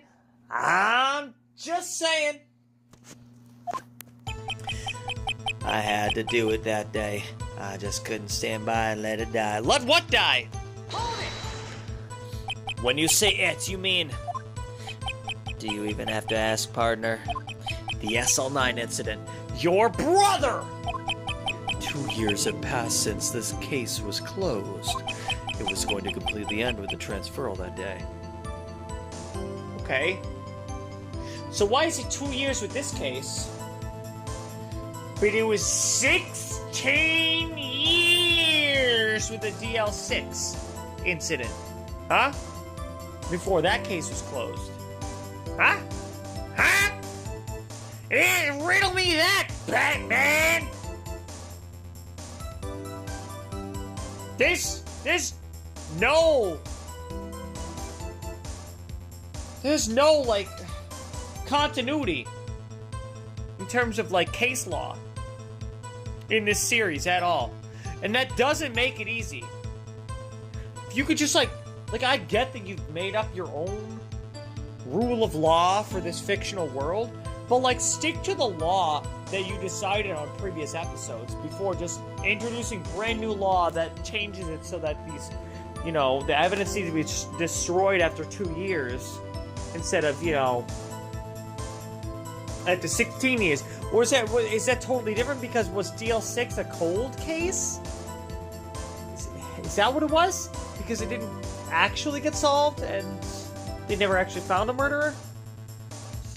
Is that what makes it different? Sorry, I'm just trying to wrap my head around this. Is so confusing. Thank you guys for being so patient while I just, rant and rave like a mad lunatic with that passed the bar exam. Not if I have anything to do with it. Alright, alright. That incident's not over. But what did you hope to accomplish by sneaking into the evidence room? When a case is closed, only that case's lead detective can look through the evidence. I wanted to have a look at it for myself one more time. No matter what the cost. I don't care what anyone says, partner. That case is mine. That makes sense as to why he thought if he walked in dressed as Bruce Goodman, he could just open Bruce Goodman's locker. Because he didn't realize that there was a thumbprint activation for the locker. But that doesn't explain why it was already unlocked. Take that. Sorry, I sat down, so the take that didn't have that much momentum. Sorry. I'll do better when it actually happens. But Officer Marshall wasn't in charge of that investigation. Why does he care so much about it? That day was my last chance, that's why I stole the detective's ID and dressed like him. I planned to take out the evidence. No, I hit press. I wasn't expecting Officer Meekins. I knocked him out. You pulled a knife on Officer Meekins and tried to drive him off? Let's just say I was a little surprised. I only planned on being in the evidence room for no more than 5 minutes. I didn't think anyone would actually come in during that short time. Officer Meekins certainly is a one-in-a-million type of person. Mistaking a detective for an intruder and demanding to be shown his ID. I'll have to think a little more about his raise this year. When did Edgeworth get so much influence? Anyway, he threw himself at me, and I ended up cutting him slightly, but not until after I had kissed him, because he threw himself at me, and I was so enamored by him and the way he threw himself at me, so I kissed him. I'm sorry it had to turn out that way, where I kissed him, with me knocking him out and everything after I kissed him. By the way, what happened to your knife? Oh, you mean this one? The one you're using? The one you're using to shave your face every second you're in a freaking crime scene! It's the one you used to cut Officer Meekins and cause that blood to end up on your shoulder. That knife has been used in a crime against a fellow officer, and you just bring it out of the open every single day. When you don't have your flask out, you got your knife out, and you're shaving your face, leaving little bits of yourself all over the place everywhere.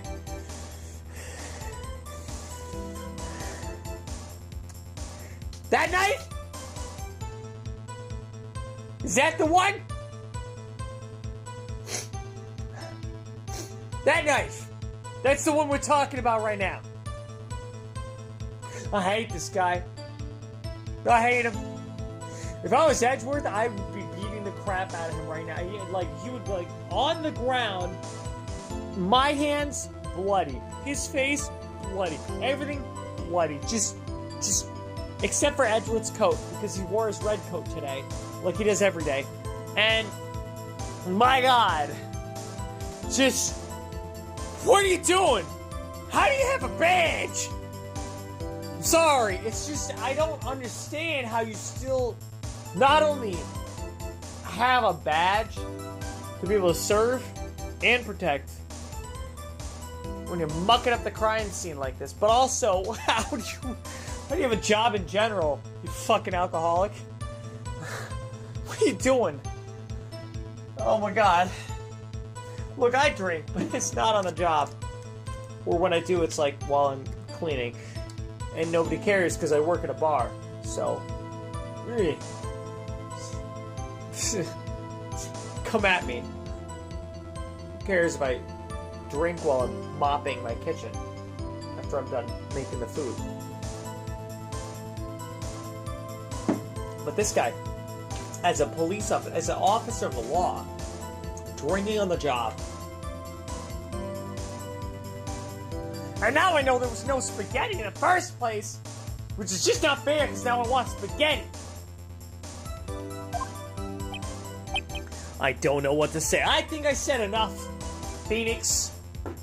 So, I got this. I got you. So, you knocked Officer Meekin's out and managed to escape. Alright, alright. I knew which areas wouldn't be caught on the camera. So you did your research beforehand. Those who go into the desert unprepared don't live long, partner. I didn't think it would make a difference, though. The security tape is erased every 6 hours. Not because you erase it. Because you erase it, you son of a bitch! Sorry. I'm getting emotional again. I'm supposed to remain impartial. So that I can properly judge the murderer! I'm thinking less and less that it's fucking Police Chief Gott. Although he looks like a sussy baka. No, I'm pretty sure it's this guy. Like, he's not helping his case. Either he's at least guilty of negligence. You bloodied your coat in your struggle with Officer Meekins. At the very least, he's guilty of negligence and should be fired. Duh. Like, fivefold. If someone was in the security room when I came out, the jig would have been up. I opened my locker and stashed it in there. What was Officer Meekins doing during that time? He was knocked the fuck out! Because he practically bled out when you cut him in the fucking face with your fucking shaving razor, you psychopath. Did you ask him how he feels about the latest Huey Lewis and the News album before you cut the fuck out of his face? Did you? Did you have some newspapers laid out on the floor? And then Meekins asked you, will you have a dog? No! Were you wearing a raincoat? And then he asked you about it, and he's like, is that a raincoat? Yes! Yes, it is! You fucking psycho. I'm sorry. I'm not unconvinced this guy did it at this point. Like, he's doing so much to cover this up.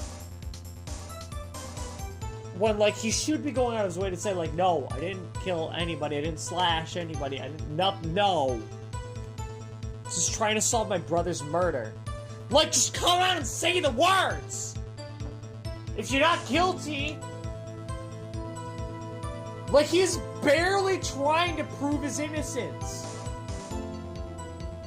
Sorry, I'm getting emotional again. Some of these characters piss me off. What they're trying to fall for this crime. They're trying to take the fall. Look at Lana Skye! We started this episode, she was trying to take the fall for the crime that she obviously didn't do. What the fuck? She literally, admitted to it. What's wrong with these people? It's supposed to be like officers of the law. And or officers of the court. So, what you're saying is on that day, you didn't do jack shit, you were lazy as fuck, you beat the crap out of a policeman, and then you went to drink your worries away after you hid the evidence after stabbing a fellow officer. There wasn't any murder in the evidence room at 5:15.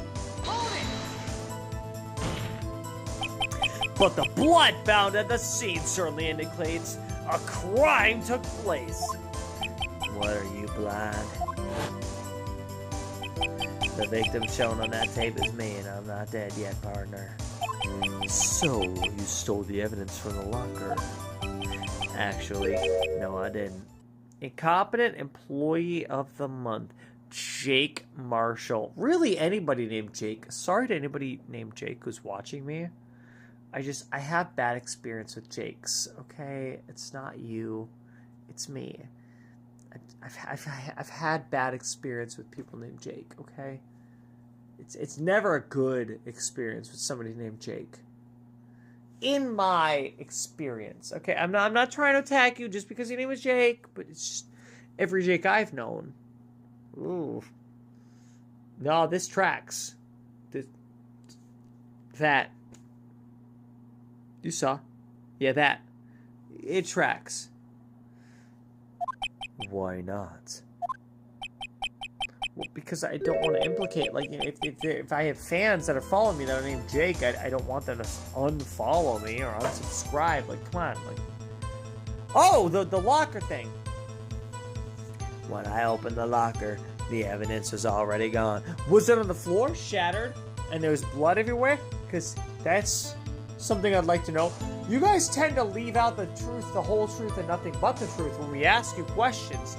And so I'd really appreciate it if you fucking did that! You gave me the truth, the whole truth, and nothing but the truth. It's kind of one of the things you swear. I know that this is a different world, but they might not do that, like, swearing in ceremony for all of the witnesses, but, like, it's kind of implied, right? We're doing a murder investigation. Tell the fucking truth! Sorry. I'm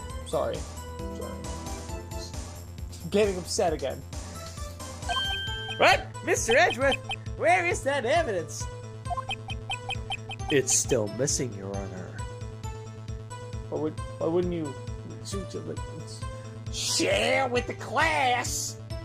If you know that there's missing evidence, maybe, like, share that information. We're trying to solve a murder. It's not me versus you. It's all of us versus the murderer. Have we not established that as a society in this fictional world? Huh?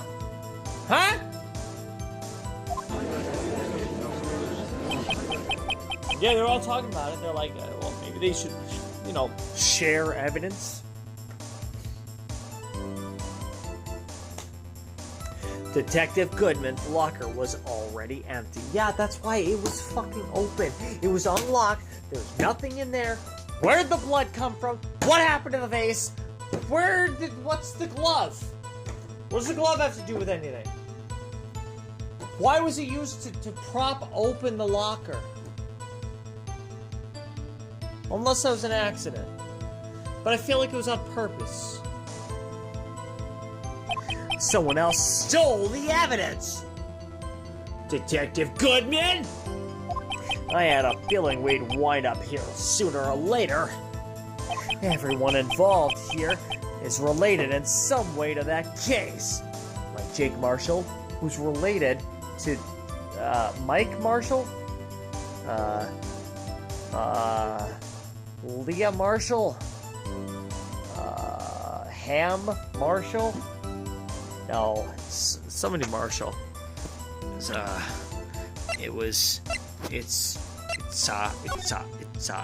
Neil Marshall! Take that!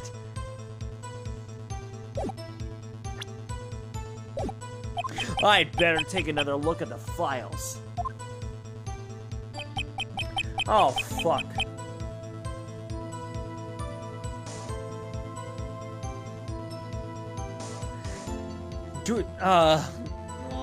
Do I present it here?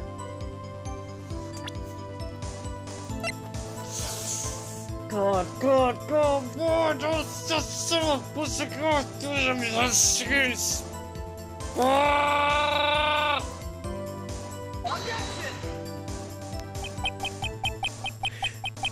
Fuck.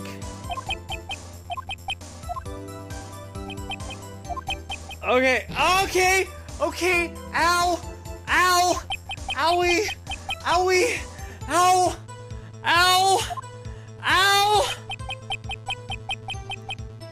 I couldn't just stand by and let it die. Okay.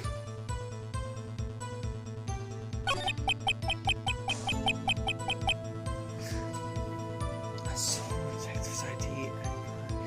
Take out the evidence. You okay? Yeah, no, it hurts when I presented the wrong evidence and now my health bar is missing some. I'm fine.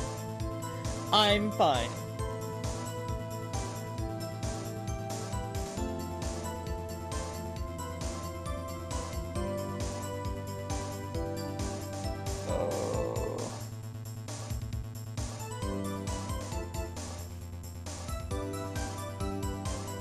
wasn't expecting Mr. Meekins. I knocked him out.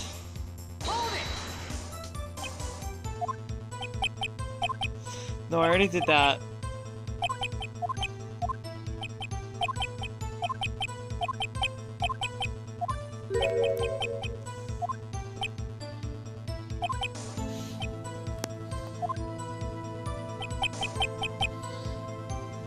I already pressed that!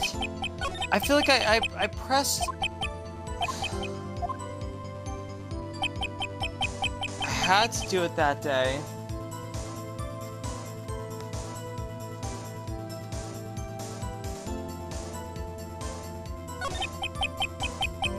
No, I said press!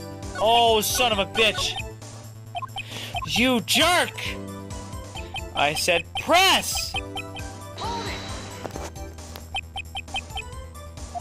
You mean, do you even have to ask, partner? The SL9 incident.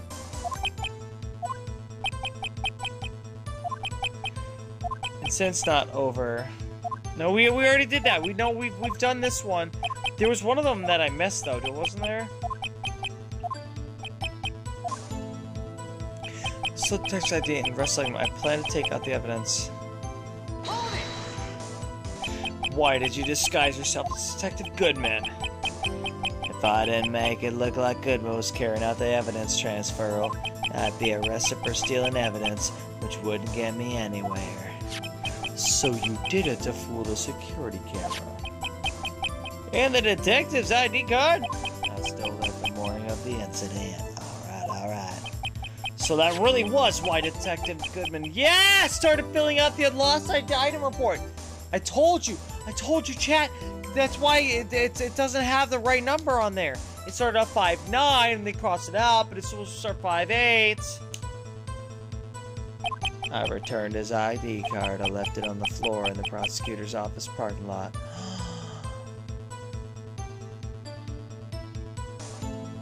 Like, after the murder? Because that's insane. That you... who at the time when you dropped it off, you had become the lead investigating detective in the case, and you dropped faulty evidence on the crime scene! And you just admitted it during court! Of the case, the court trial regarding said case, you planted evidence! I'm sorry, I'm getting so upset, but there's so much he's doing that's illegal.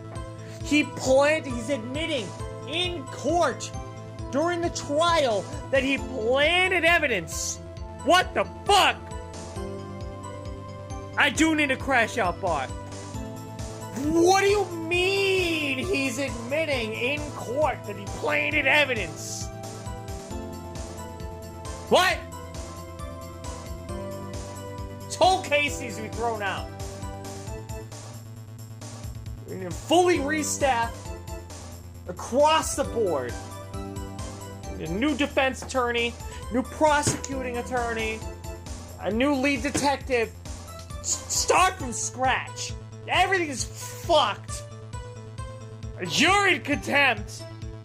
You're going to jail, buddy. Actually, obstruction of the law, planting evidence, perjury, impersonating a detective. Fucking just go. Just go. Just here are your handcuffs. Go. And put yourself in a cell. You know where they are. Jesus. What the fuck? This is fucked up. This case is fucked. Sideways. But in a bad way. No lube. The ID card I found was left there by Officer Marshall. I was gonna say Grand Moff Tarkin. I don't know why. It was the off and the M, and they put it together. The off from officer and the M from Marshall. Put it together and you got Moff. Grand Moff Tarkin. Star Wars. I'm sorry.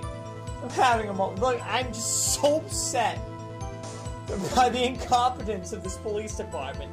And everyone involved in this case. If I were the judge, it's everyone, you get locked up. Sorry. You're all locked up for incompetence until I straighten this shit out. Cesspool of a fucking judicial system. What the fuck? So essentially, you managed to succeed despite your lack of foresight. What do you mean, partner? I mean the fingerprint-activated lock, of course. No matter how well you disguise yourself, you can't change your fingerprints. If you were the judge in this case, is this alone reasonable doubt for your client? Absolutely reasonable doubt. This alone is reasonable doubt. There's so much evidence tampering that's been going on. Nah, reasonable doubt. Yep. Under normal circumstances, you wouldn't have been able to open the locker yourself. But he couldn't because a rubber glove just happened to be stuck on the door. That means Detective Goodman must have opened the locker before Officer Marshall. Officer Marshall, may I ask you one thing? Which just proves one thing.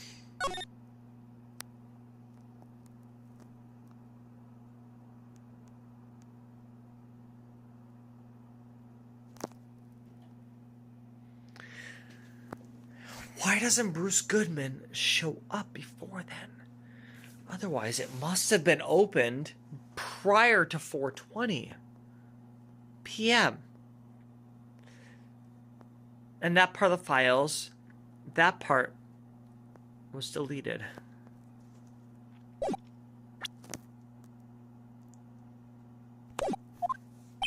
Fire away, partner. It's a free country. Just remember, I'm also free to decide whether or not to answer. Why did you do this? Stealing a detective's ID? Injuring a police officer? This is no small offense. Moreover, you're an officer yourself. This will have serious consequences. Yeah! But is he going to prison? Or at least jail? For assaulting an officer? With a deadly weapon? With lethal force? Is he going to jail for that? What about perjury? What about obstruction of justice? Huh? Well, planting evidence. Huh? Impersonating a detective? Huh? I think we're looking at least 35 years there, right? Right. Lock him up. Lock him up. Come on, chat. Lock him up. Lock him up. You can't be forgiven with a simple cut in salary. No, he's got to go to fucking jail. Not that salary cuts are ever a valid solution. Like I said, this isn't your case. This one is mine. That's not... No? What? No! No, this is our case! And you fucked it up! Don't slow blink at me. I said not to. You fucking jerk. I swear to God, if you... Whoa! We're gonna have problems now! And I'll do anything it takes to get an answer I'm satisfied with. The witness has an unusual amount of zeal. Let's hear more. No? No! No! No! Just put him in a cell! I can't just forget the SL9 incident. You know why?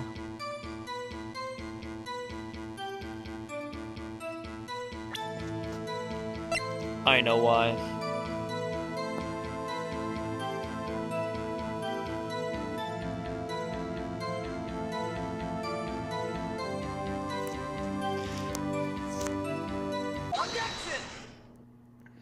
Officer Marshall, I think I understand. I think I know why you care so much about the SL9 incident. Because your brother and or gay... No. It's either your brother or he was your husband. And that's why you have the same last name. Either way, you had the same last name. Maybe your dad? Your dad? Your son? Somebody named Neil. Do you know someone named Neil? Is there... I'm sensing... I'm like one of those, like, TV host, like, psychics. I'm sensing someone with the letter... I... J. K. L. M. N. Yeah, N! N! Oh, Neil! Yes, N! That's it. It was N. I'm sensing the name Neil. Yeah, Neil, that's the name I just said, Neil! Sounds like you've been sipping too much cactus juice, partner. I know a Nail! He was on Namek. There's this guy Nail. And I would tell him occasionally, I'd be like, Nail, I saw a pretty bird. Kick its ass. I have the SL9 incident file right here. The name Marshall is mentioned in here. In a list of murder victims! Neil Marshall. Neil Marshall. Are you related to this man? Neil Marshall? Yeah, I'm sure you've heard the name. 2 years ago, he received the same lousy prosecutor award you got. What? A prosecutor? He must be talking about the King of Prosecutors Award. Now I remember. Prosecutor Neil Marshall. He handled the SL9 case before I did. That's right. He was killed, and the case fell into your hands.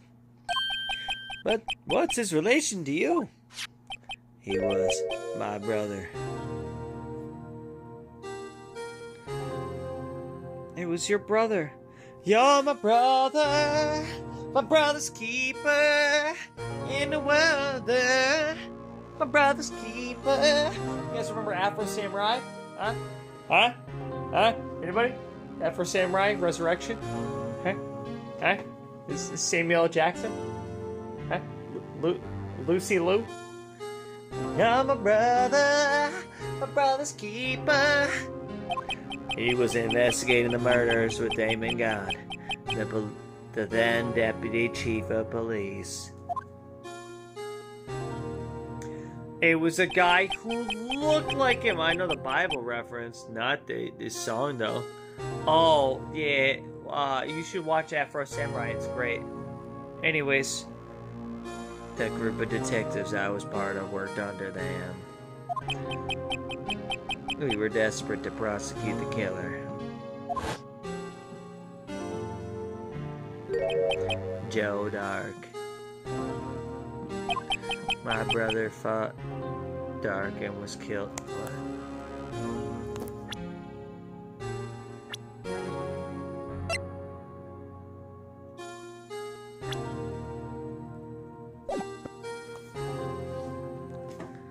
Huh.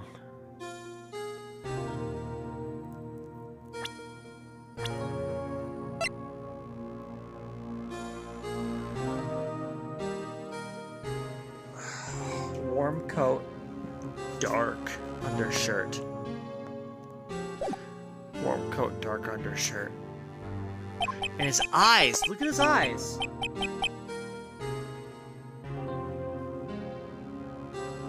That was the first time Dark left behind any evidence. That was all we needed.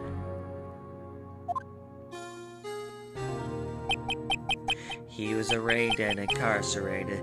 The case was finally closed. At least according to the police records. What do you mean? My brother couldn't have been killed by Joe Dark. I knew my brother better than anyone. No one could have beaten him in a fight. And that's it. That's your reason for your insane actions. There's more to my brother's death than what the records say. No matter how much you try to hide it, you can't fool me.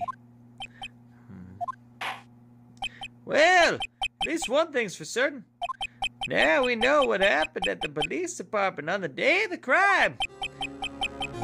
That was the last day the SL9 case would be reopened.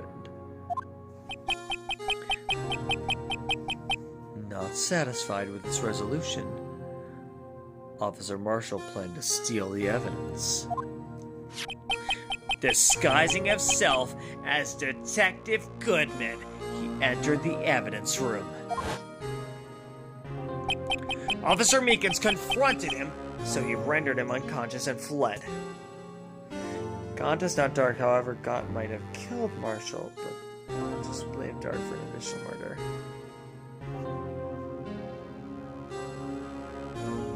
That's a good point. I'm just noting that, like, Gaunt's eyes, when you see them open, I was hoping that the court records would show, like, in the profiles, his eyes open, because his eyes open, he has the same rings in his eyes, like the same pupils as Dark, but that might just be indicative of him being a killer. Could be like an artistic choice to show killers, like murderers' eyes like that in this episode. I don't know. Just a weird coincidence that they had like the same eyes. They had the exact same eyes. Where it has the rings, you know? You see it? Anyways. Officer Meekins confronted him, so he rendered him unconscious and fled. Yes, this mystery is finally been cleared up. No murder took place at the department that day. Ugh. The things that happen by chance never cease to amaze. At exactly the same time as a murder at the prosecutor's office. This fake murder was going on at the police department. Chance? It's got to be more than that. And I think it is. So, if no one was murdered at the police department on the day of the crime, then that means the murder in the prosecutor's office parking lot was the real one. Which in turn means only one person could have committed the crime. Chief Prosecutor Lana Skye. Objection! But wait! A verdict wasn't reached in yesterday's trial. Objection! Which is why we examined the incident at the police department today. But There's only one reason the defendant was not convicted yesterday. There yet remained the mystery of the simultaneous murder at the police department. Well, it seems to me this boy's got the draw on you, partner. All of the mysteries at the police department have been resolved, no doubt about it. Our sole murder took place at the prosecutor's office. The only suspect is Lana Sky. Oh, fuck! And the testimony of one Miss Angel Star is completely incontestable. If you have a response, you can make it a single word or less. Urgh. Yeah, that's not fair. A single word or less. I rest my case.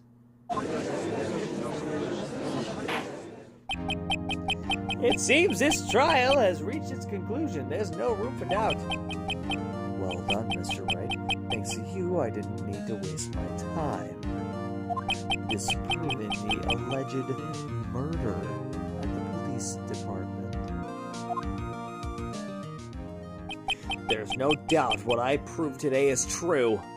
The apparent murder on the security camera's tape really was fake. But I didn't realize that would end up proving Lana guilty. Now then, the time for this verdict has arrived. This court finds the defendant. No. Hold it! Who said it? Emma! It's Emma, right? Like, we're all on the same page that her name is Emma. There's only one M. Why would it be Emma? It's Emma. Clearly it's Emma. Hey, Your Honor, wait. Emma! The defense has an objection, a scientific objection. Right? What do you mean, right? Mr. Wright! Oh, that's my name. Are you this girl's guardian? Yes, Emma to rhyme with Mia. Yeah, Lana, Maya, Emma, Mia. Your Honor? Please, Your Honor. All I'm asking for is a minute of your time. Please, hear me out. Mr. Edgewood, please. I don't want to leave any loose ends. You want a minute? I give you 3. I was kind of in shock. I mean, finding out the SL9 incidents referred to the Joe Dog killings. Now that she mentions it, the names of both Sky sisters were in that file. But that's when I figured it out. I mean, what Officer Marshall was trying to do that day. So I knew his fingerprint had nothing to do with the crime. That left only one thing. The other handprint. You mean the traces of blood found on Detective Gumshoe's locker? But no fingerprints were found on it, right? No, but I figured out.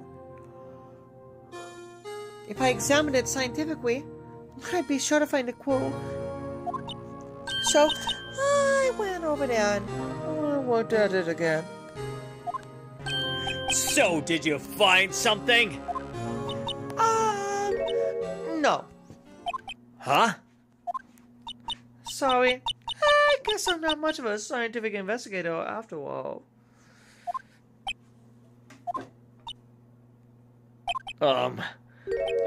Is that all? Please don't be mad. I'm just a high school student after all. And I'm just an attorney. But Mr. White, those traces of blood are the only clue we have. If we can't find something wrong with them... Please, Mr. White, you're a professional. If anyone can save water, it's you. Me? Oh, boy. Oh, brother. Time's up. Now then, Mr. Wright, with regard to the incident at the police department, does any reasonable doubt remain? It appears the defense is troubled by the other blood mark.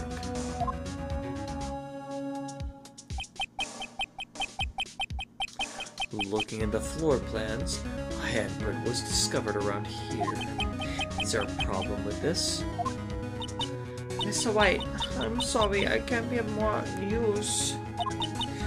But still, if you can't find anything wrong with that blood mark, one will be...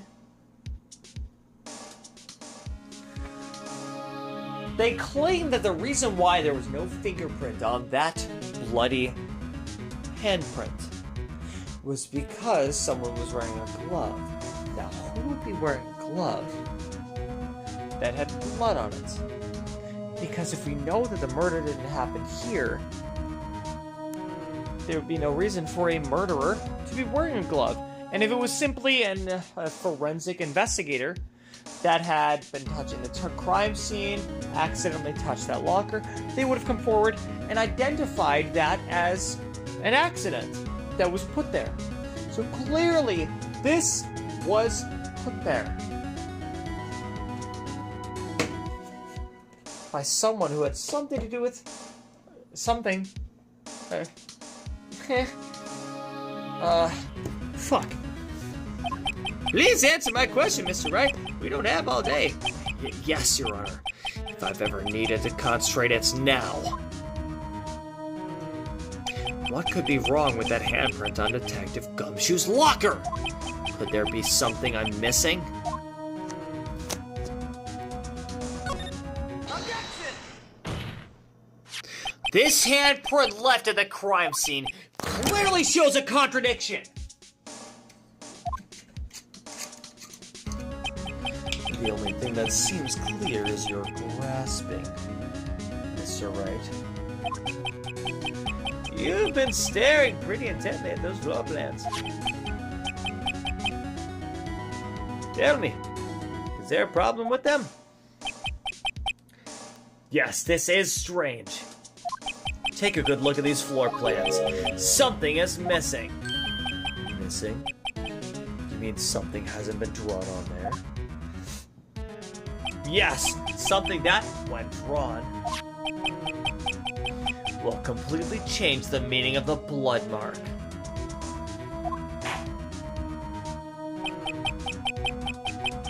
Let us pray the defense isn't simply trying to buy time. Very well, Mr. Wright.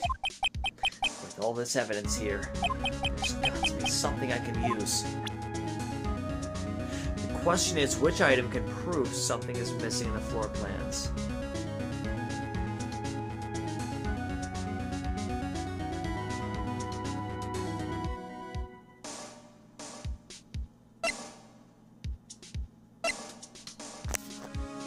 Now, the tape showed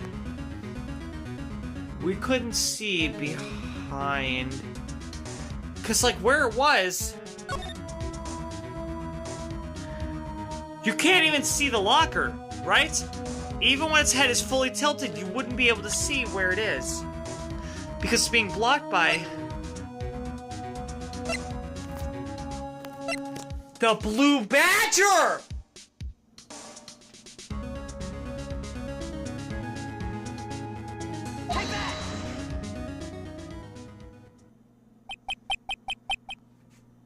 You wouldn't be able to see the person who had to put that handprint there. If it was in the amount of time that we saw on the camera, they would have had to go behind the Blue Badger, which means they wouldn't have crawled underneath the camera's view at that time. We would have been able to see them. Unless the handprint was at another time. Or maybe I'm just totally off base. I don't know. I'm spitballing here. I'm trying to understand. But the point is, we don't see the Blue Badger on the floor plans, which it should be prevalent. Because at the time the murder was there, at the time during the investigation, it wasn't. Which means that handprint that's on the Blue Badger might actually be relevant to this case.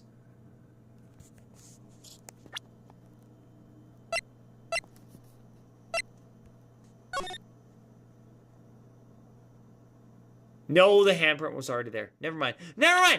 Okay, hold on. Okay. But I'm on to something. Or I'm on something. Cookie dough flavored whiskey, probably. What about that piece of plywood? The Blue Badger, mascot of the police force. Defender of truth, guardian of proof.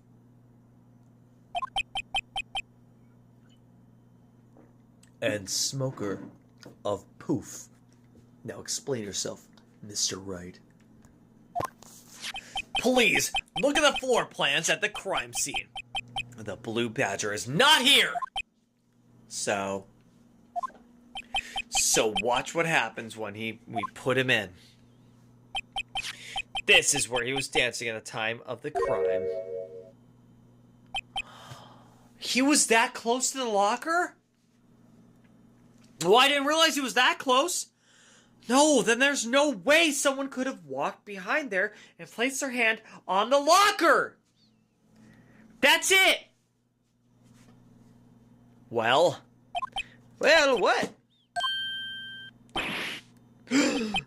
That's right. So long as the Blue Badger is dancing here, it would be impossible to place a handprint at this spot on the locker. What?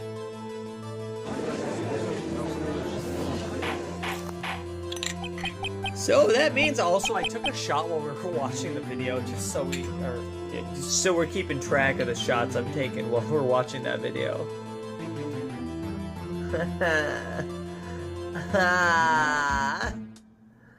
You hear that, Larkin? You hear that? Hear that, Larkinshire? You took another shot when we watched the video. Yeah, you're welcome. You know, I'm having a good time. Please don't drink too much. Oh, well, I don't have to drive after this, so I'm fine. That's just whiskey. What's the percent? Is it a 35%? Come on, I'll be fine. Well, I know people that drink, like, moonshine. That's like 90% or something. Legal moonshine. You know, it's like they sell it in stores. I'm having a great time too, Larkinshire. So, that means... just what exactly does that mean? It means it can't be done! What do you say? That traces were undeniably found in that locker. I'll drink lots of water, okay, Olivia? I promise I'll drink lots of water. Also, I have spicy sweet chili Doritos tortilla chips. And Nutty Buddy Bars. And I'll probably, honestly, I'll have some drunken midnight bagel bites. So I'll be consuming stuff to offset the amount of alcohol in my system as food is being absorbed. Don't look at me, I didn't put it there.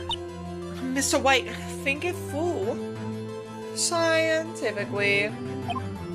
Emma! Why isn't your name Emma? Take that! On that afternoon, Officer Meekins was the one who brought the Blue Badger to the evidence room, right? After he put it down, it would be impossible to weave a handprint on that walker. So that must mean this blood mark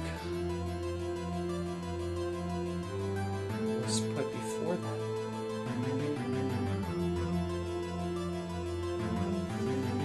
No! It was put before then! Wait!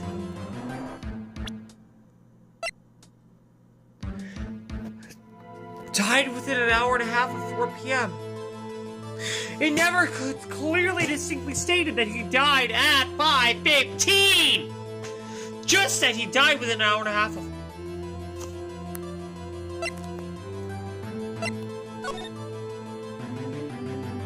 He could have died at 4:20. He could have died at 4:20! That's where the blood came from! That's where the bloody handprint came from! That's when he died! It wasn't at 5:15. He died at 4:20, then was transported to the prosecutor's office, which takes at least a half hour. That gives them enough time.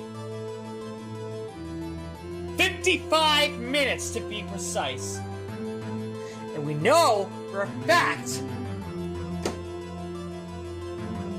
that body was probably gone within 20 minutes before Miles Edgeworth came in there. But did Miles Edgeworth actually enter?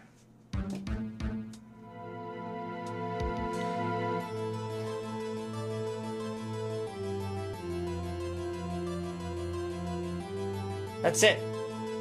That's the case. The scene was the evidence room. The time? 4:20. Between the time of 4:20 and 4:40. Miles Edgeworth. He entered, took what he needed, and he left. He never rounded that corner. He never rounded the corner where he would have seen the bloody murder scene. He, presumably, based on this theory that I have, would have used one of the lockers that are in the first half of the room. Same with Mike Meekins. Mike Meekins moved in at 4:50 to drop off the Blue Badger, which is before he rounded the corner to where the real scene of the crime was. That's why Mike Meekins didn't see it. That's why Miles Edgeworth didn't see it, because he needed evidence that was in a locker in one of the first rows. The first row of evidence lockers. It wasn't until 5:14 that Bruce Goodman, you can't see the quotes, I'm doing the air quotes, but it's really obviously Jake Marshall, had entered. Now, he had to be fast, so he might have seen the blood, but he ignored it. Why? Because he needed to be fast. He's trying to solve his brother's murder. He can't be bothered with another murder case. He needed to solve his brother's murder. So that's why he went in as fast as possible, take the evidence, and go. Now, Mike Meekins, having seen the blood on the floor, immediately suspicious, questions Jake Marshall, asks for his ID. Because why would he ask for an ID of somebody who's already in the evidence room, who clearly would have an ID? That's why he asked for the ID, is because the blood was already there. They just haven't mentioned that in the story yet. Mark my words, they just haven't mentioned that the blood was already there. It has been there for almost an hour, since 4:20. That's it. That's the case. And whoever used their card at 4:20, a card numbered 777-7777, that's the murderer. That's it.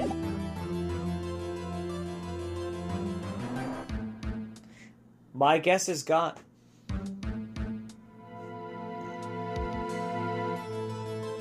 Why wouldn't it be gone? Come on! Why not?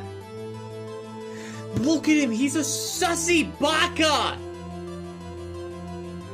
So that must mean this blood mark was left there before the Blue Badger was put on it. Just one moment, because the Blue Badger was brought in at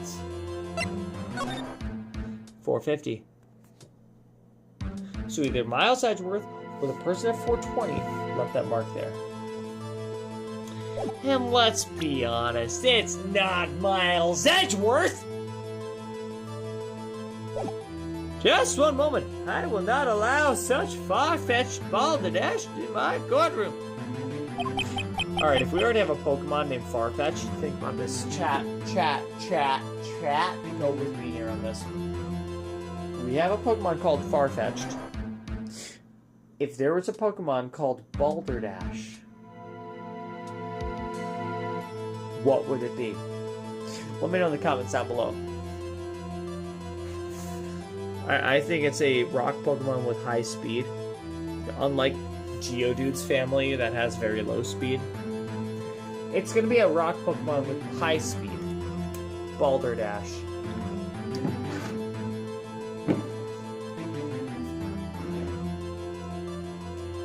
please. Alright, tell me your concepts and ideas in the comments down below. But it's the only possible explanation. On February 21st, in the police department's evidence room,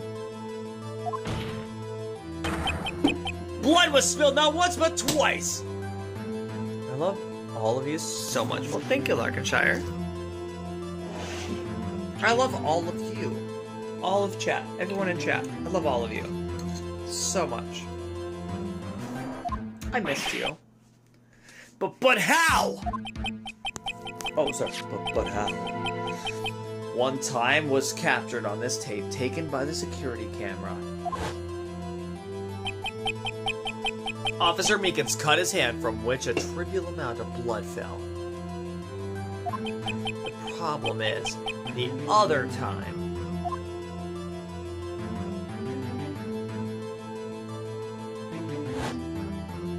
someone bled prior to the struggle shown on this tape. It had to have been Detective Goodman when he was really murdered. At 420. That's ridiculous. I refuse to accept your absurd claim. The murder portrayed in this security tape has been proven to be a fake. However, that does not explain the blood mark found on the locker. So then, assuming this murder you purport really happened, when did it take place? I demand you show evidence that proves when it occurred. When did the first incident occur? To summarize, the defense claims that prior to Officer Meekins being cut by Jake Marshall, who was posing as Detective Goodman, another incident took place in that evidence room. That's right. The blood mark on the locker proves this. Very well. Then tell us, when did the first incident occur? As Mr. Edgewood said, proof must be presented. Proof that shows when the murder took place. There's only one piece of evidence that can show that. Now then, will the defense please present its evidence? What shows when the first crime took place? I'm going with my gut. It's the ID card. If the crime took place inside the evidence room, then the killer would have had to enter it. And in order to do so, an ID card would have been required. An ID card? Oh, the ID card room. Officer Meekins brought the Blue Badger panel into the evidence room at 4:50. Let's see here. 4:50 p.m. If the crime took place before that time, then it would be 4:40 p.m. Ah!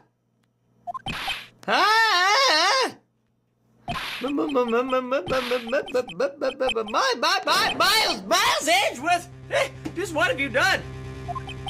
I never would have figured you had the nerve, boy. Alright. Drop the act, witness. It doesn't take a lot of thought to figure out it couldn't have been me. Nope, I ain't getting it. I'm afraid I don't understand either. It's clear from the luminol test that blood was there. However, when the second crime took place, both Officer Meekins and Officer Marshall failed to notice the blood. That means the blood from the first crime was wiped away by the real murderer.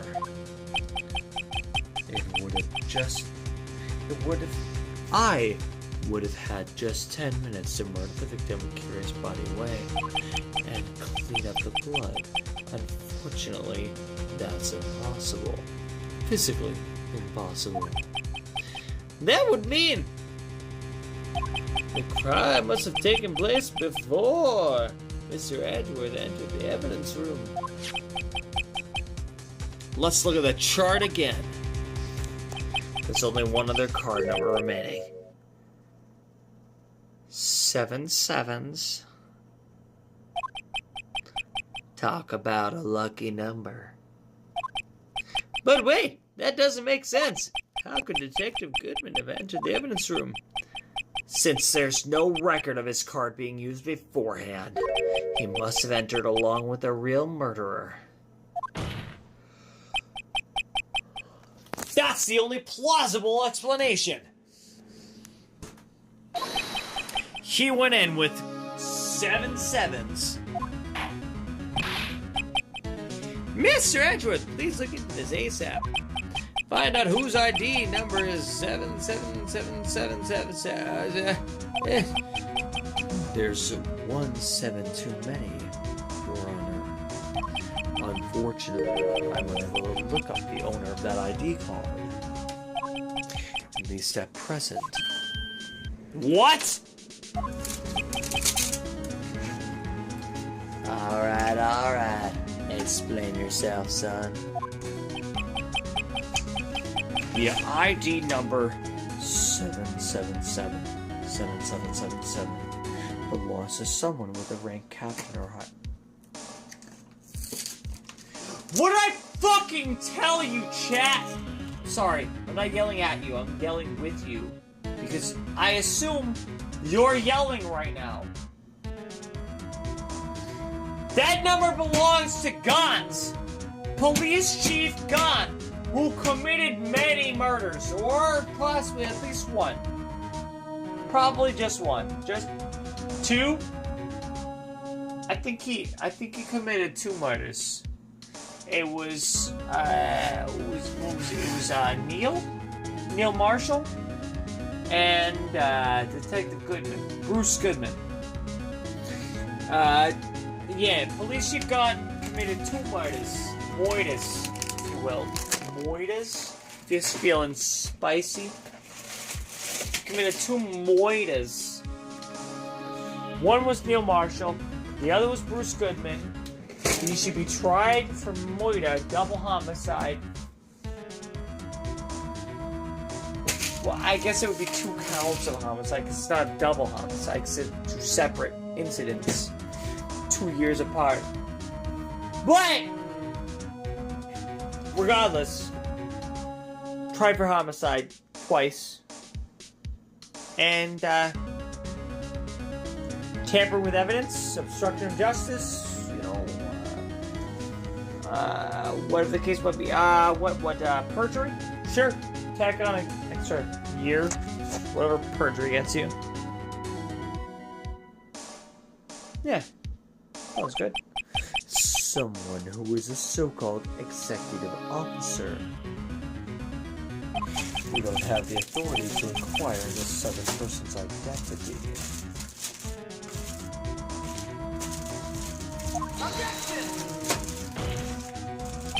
Well, that's ridiculous.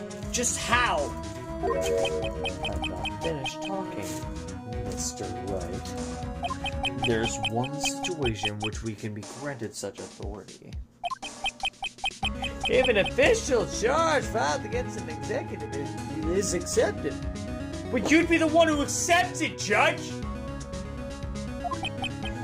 An official charge? You're all alike, aren't you? With your cover-ups and your forgeries. Oh, no, Jake Marshall was the only one who's on the up and up. He's the only one who's been really investigating this. He knows. He already knows. That it's a big cover-up, it's a big conspiracy, and he knows! Jake Marshall knows.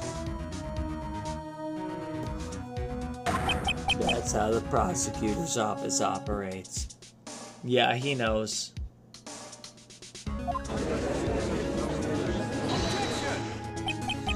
I take pride in my work, Officer Marshall.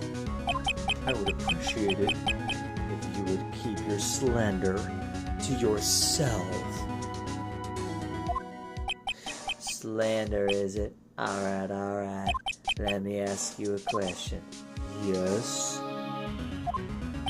No, not to you, to her. The defendant sitting over there. Your own little executive. Lana? Don't be stupid. She's been charged with murder.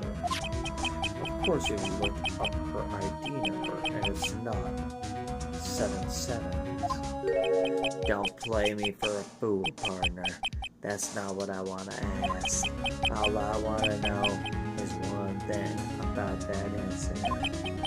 The SL9 incident? Answer me this, Chief Prosecutor. Is that in that trial 2 years ago, did you really only use legitimate evidence?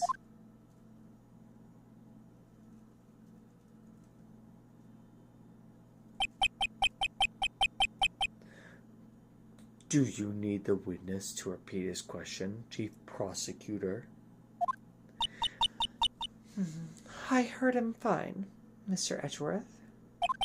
2 years ago, I was in charge of the prosecution for that trial. At the time, Occasionally, we felt the powerlessness of the law. At least, I did.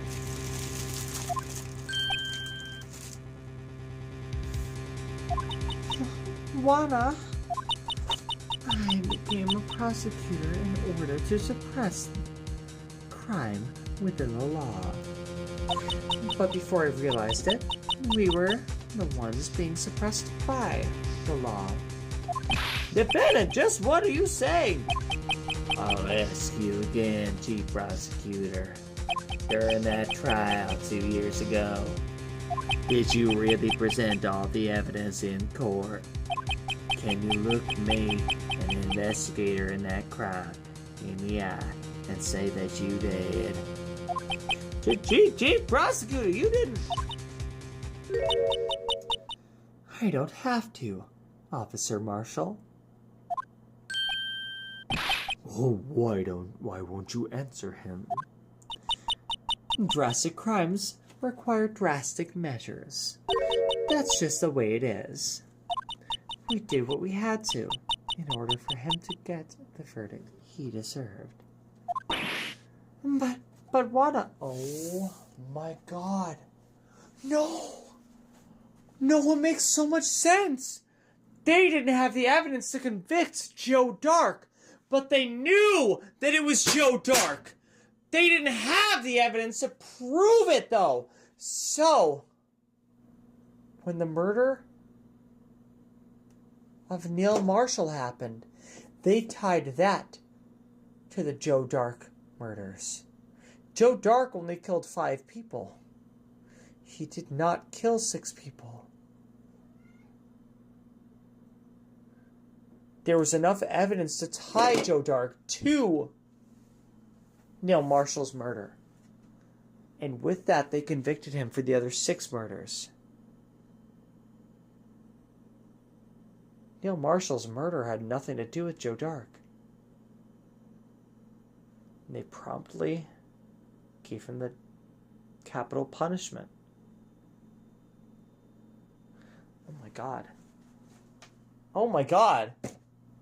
Yeah, there's another murderer. There's Joe Dark and another murderer who killed Neil Marshall. And that's what Jake Marshall is trying to uncover, is the evidence that was hidden, the evidence that was forged to show that Joe Dark wasn't actually tied. There was no evidence tying Joe Dark to Neil Marshall's murder. They planted evidence. Oh my God. That's it!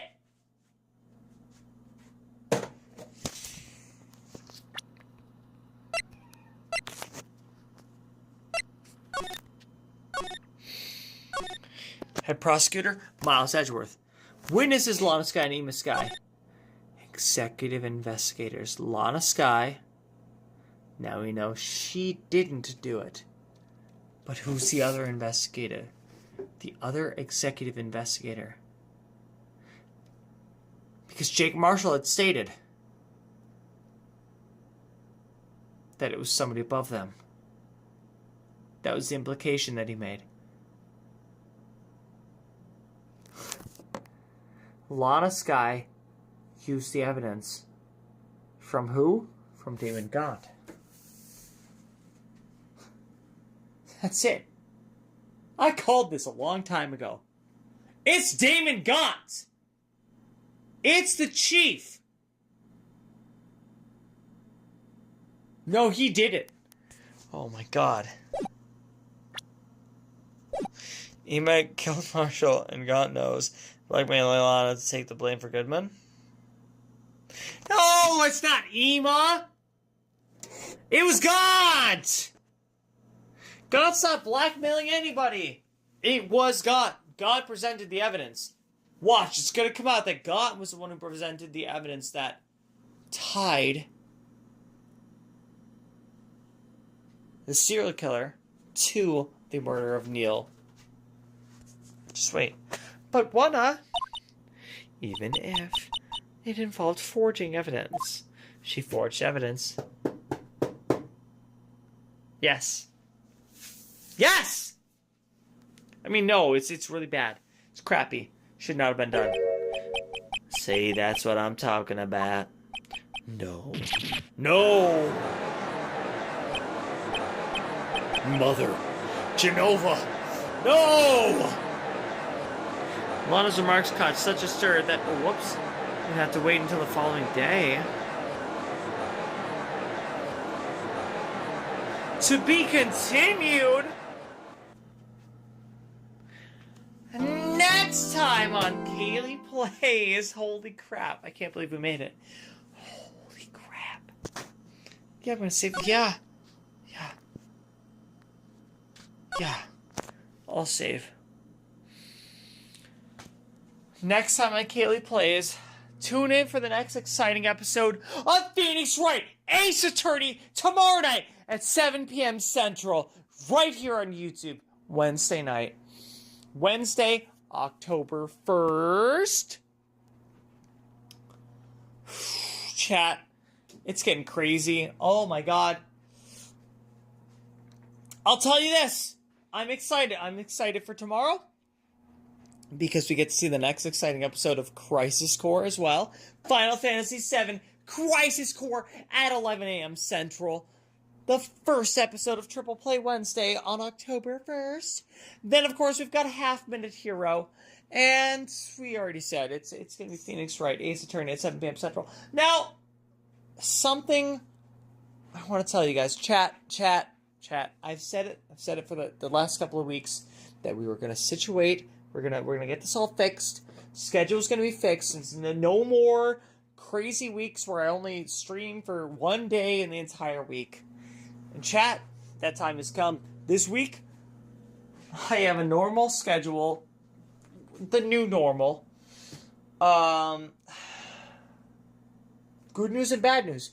Good news is I'm going to be streaming Saturday, Sunday, Monday, Tuesday, and Triple Play Wednesday.